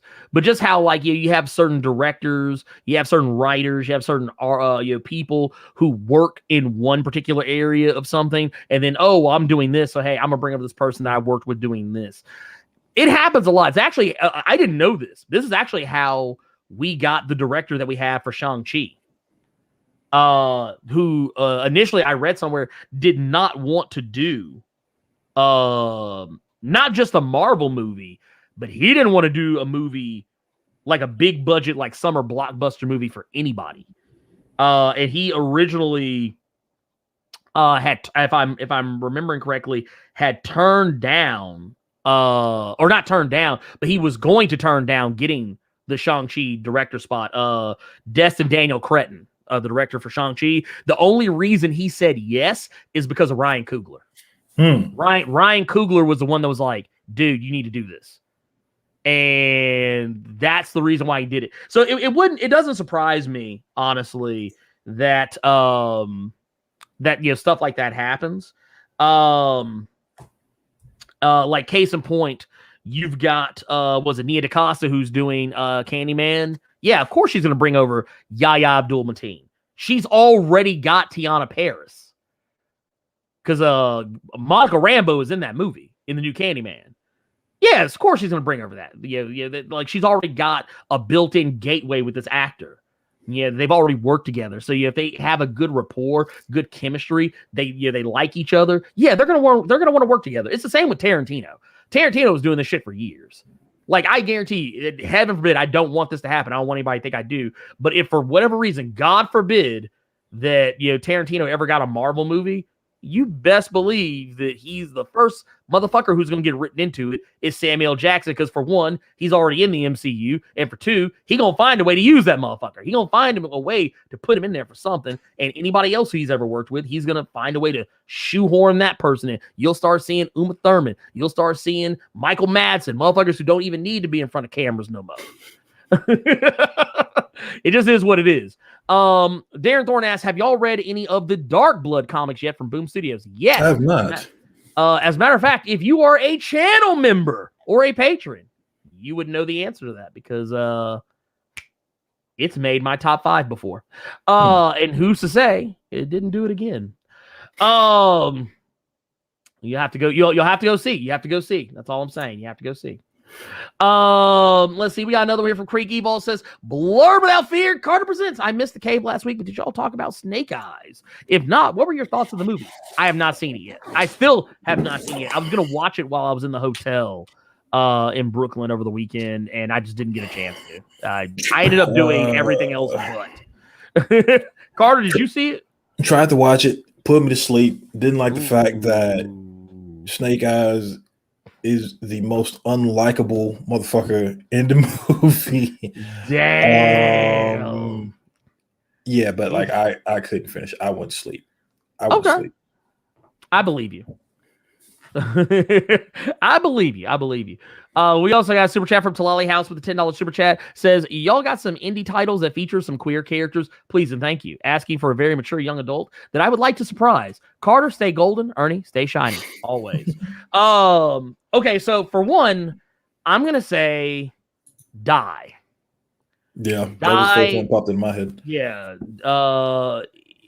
I actually gifted. I actually already had a copy of the first trade for Die. Yeah. I actually gifted it to my my trans son because there are some themes in that comic that kind of spoke to what they're going through right now. And I felt like this would be, and not to mention they're also into Dungeons and Dragons and tabletop role playing games, and they like comics and anime and shit. So it was kind of a perfect blend, a perfect storm of things that they can enjoy. And also, there's a character in there that I think they would have an easy time relating to, and that just kind of went from there. I don't want to spoil it. No, I'm not. No, I'm not gonna. I'm not saying anything. I'm not saying anything. No. I'm not. I'm not talking about you. It's just like, just to more emphasize that point. Like, they fucking with kids, but then in the real world, never mind. I can't spoil it. I can't. Spoil It's tough to. Yeah, it's tough to talk about without really going into some of the. It really is. It's a good one though. It's a good one. I would also say if you're wanting to. We were saying mature young adult, Wicked and the Divine. Wicked and the Divine's another one. I'm a fucking jackass. I love that series, and I forgot about it. And Dude, both of those are from Kieran fucking Gillen. Oh my god. Yeah, dude, Kieran Gillen's out here. Kieran Gillen is out here, dude. I will also say a little aside here, has nothing to do with what we're talking about. Yeah. But I was on Amazon the other day, and I saw they had hard covers of the Wicked and the Divine. Yeah. I was about to buy them some bitches. Then I saw the price tags because the motherfuckers are hard to get. Them motherfuckers wanted $200 something, $300, $400 something dollars a book. I say, y'all can eat my ass. That is why a motherfucker like me buys those hardcovers when they drop. Yeah, you got to get them when they drop. Otherwise, you'll never get them. That is why, because I think I have maybe one or two Wicked Divine hardcovers. I got them as soon as they came out. Also, I will point out too, Tubes the One pointed out Vita Ayala's The Wilds. Okay. Also good. I will even go as far as say too, recent guest on Keeping It Plus Ultra. Was it T. Franklin? She has a comic that I'm trying to remember the name of because it's a very simple name. It's a very simple name. Like it's not something that just like I want to say, is it Love is Love? I think it might be Love is Love. Or it might not be Love is Love. Actually, take that back. I think it is Love is Love. I think it is. But anyway, it's no, it's not Love is Love. Lies. Oh man, I'm trying. Bingo Love. That's what it's called.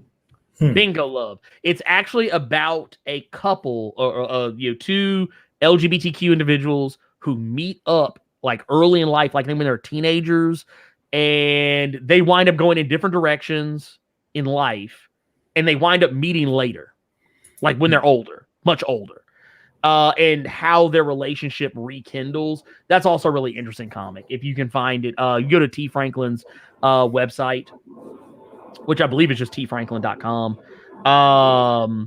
Yep, tfranklin.com. You can pick it up there. Also a very good comic. I keep wanting to say another one. I'm trying to but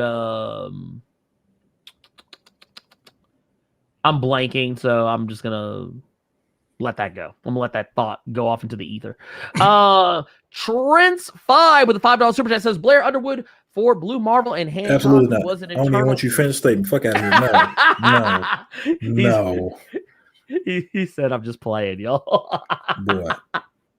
Look, I had to say it because I knew I saw Carter's hand move. I knew he was about to do. But yeah, no. Oh God, no. Let's see here. Vampire Hunter Greg with $2 super chat says, Blerd, what did you think about the Guyver updates? You know what?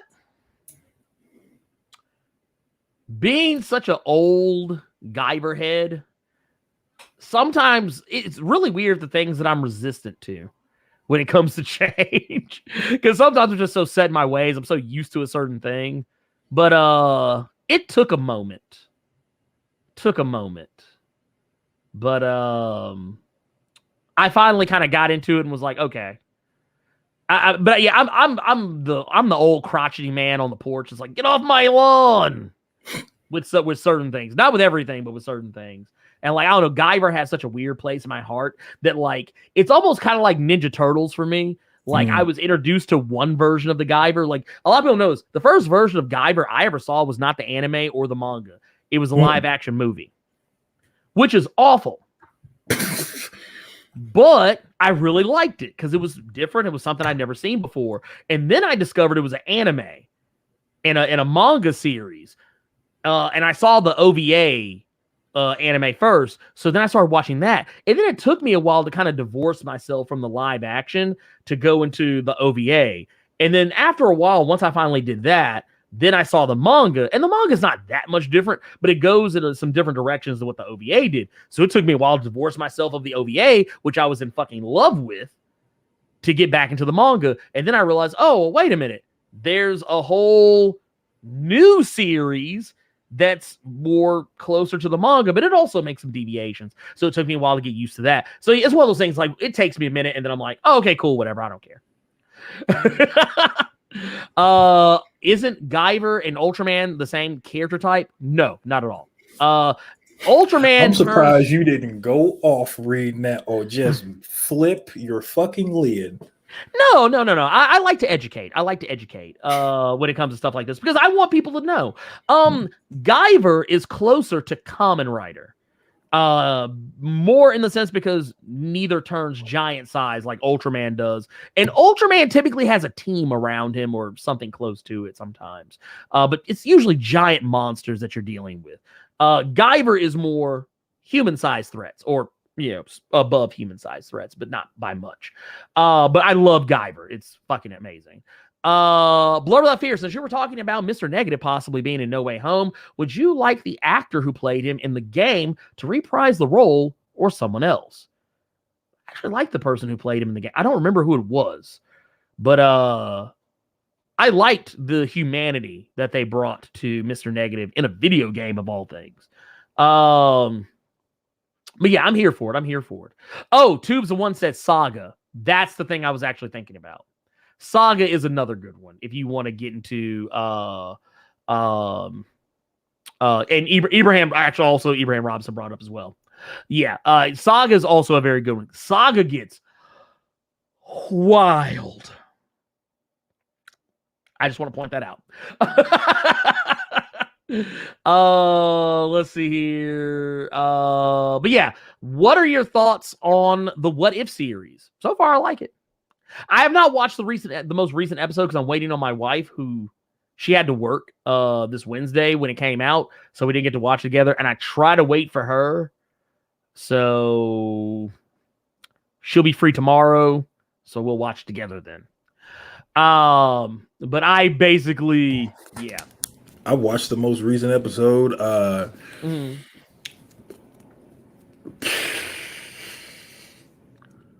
If we go keep some video game logic, somebody got a super buff. Or the way our mutual friend Bishop described it was, I like that they showed how cheap that motherfucker is. And that's all I'll say about that. But I mean, it's fine so far. I don't want to say this and people think it's because of him passing, but that Black Panther, that T'Challa episode is the best one so far. Yeah, I really like that episode a lot. I like that one a lot. I know a lot of people didn't like the first one as much because they felt it was too much of a retread of First Avenger. They didn't. But we know why they really didn't like that first one. Well, no, look, you and I know why. I'm just saying what they said. But basically, I mean, if you really want to be honest about it, I mean, yeah, like, because I've actually seen some people who didn't care about that say it as well. But it's the thing is, it's typically people who don't understand what the What If comics are. And the What If comics, I mean, if you ever read the What If comics, a lot of times what they do is retread of something you've already read. It's just from a different angle or a different perspective. And that is what it is. I'm sorry. It just is what it is. Yeah, there you go. But do y'all remember Tekkaman Blade? Yes, I do. No. It's a bit older. It's technically within like I used to watch a lot of older anime, so that's kind of why I'm aware of it. Actually, I kind of want to tell Carter to watch to look up an old anime to see if he'll do it, because I know he could get mad at me if he watches it. Wicked City. That motherfucker was wild. Look it up later if you don't know what it is. Let's see here. Is Super Sentai done being adapted in your opinion? Technically, and even without my opinion, it is done because Toei and Hasbro discontinued their relationship with one another. The Power Rangers TV show is no longer going to be adapting Super Sentai.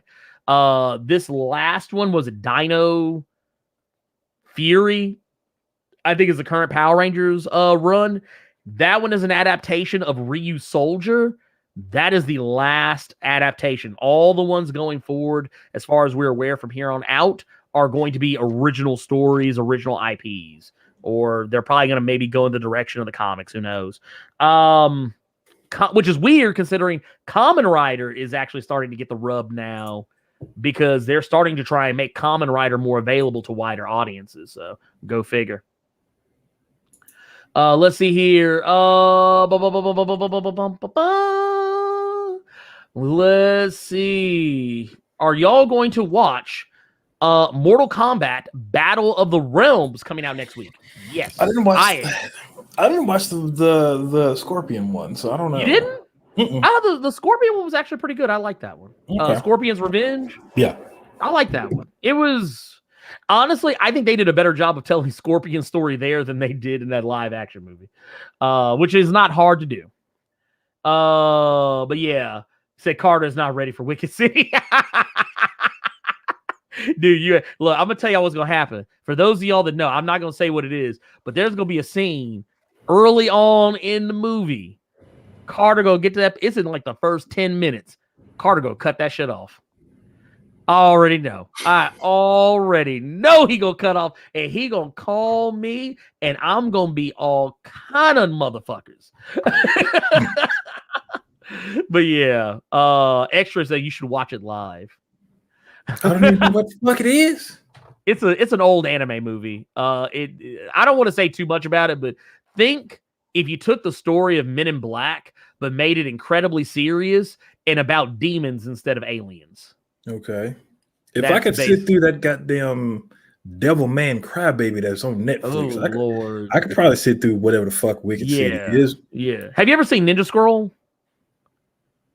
Boy, that sounds familiar. That's one where like the dude's got to fight the 8 devils of Komodo. He's got the giant guy that turns. Was that a live action movie? Is that no, it was an anime. It was an anime. Motherfucker said they would pay to watch me watch Wicked City. Oh my god. Lord. I mean, I can get it to you. Shit, if we could do it like this, sure. Yeah, I can get that motherfucker to you. Let him saw. Dude, I will tell you this. I remember I rented that movie. And like I said, I'm not going to say any more than this. I was watching that shit with my mother. And Lord, the conversation afterward. Anyway, anyone remember Cash-On the Robot? Yeah, actually, they made a live action movie of Cash-On Robot Hunter. Very interesting. Not great, but it was a good proof of concept.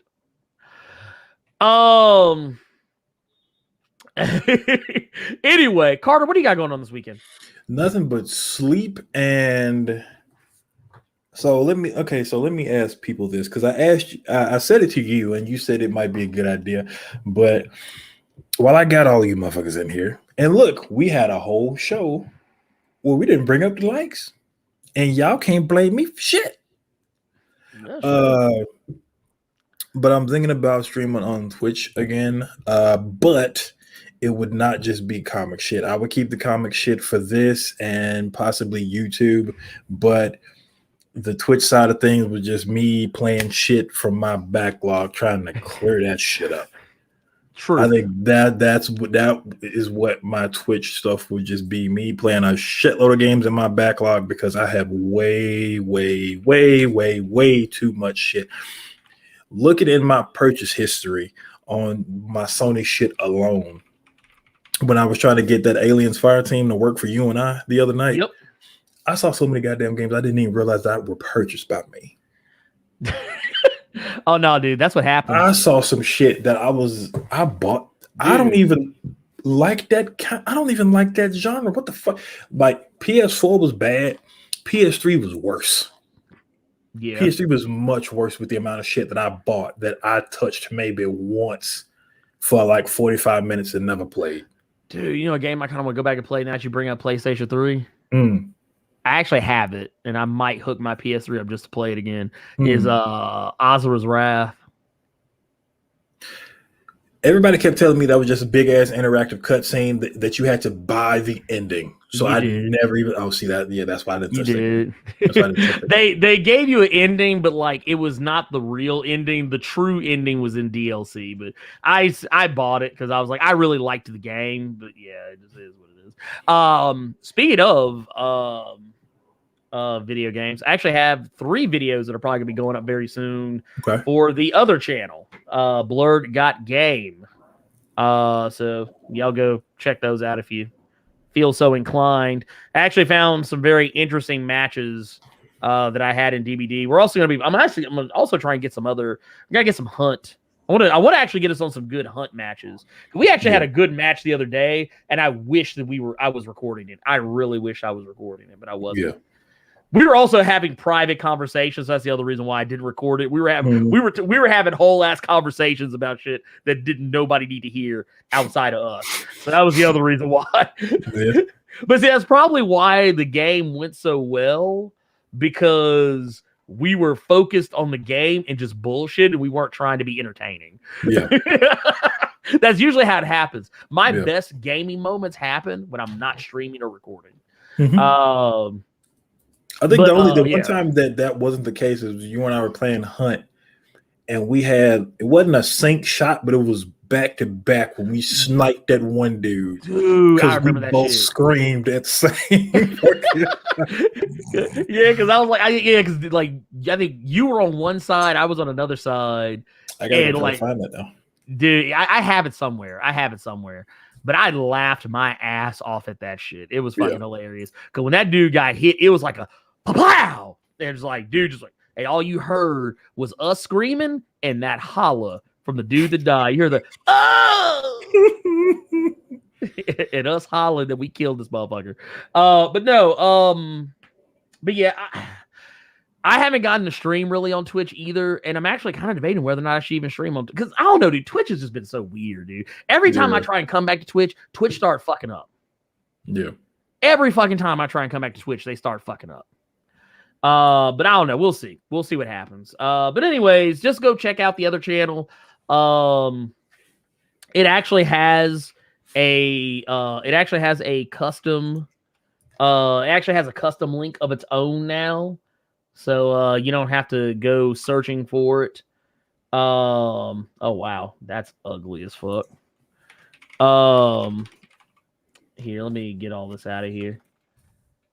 And blam, if you go click that link, it'll take you to it.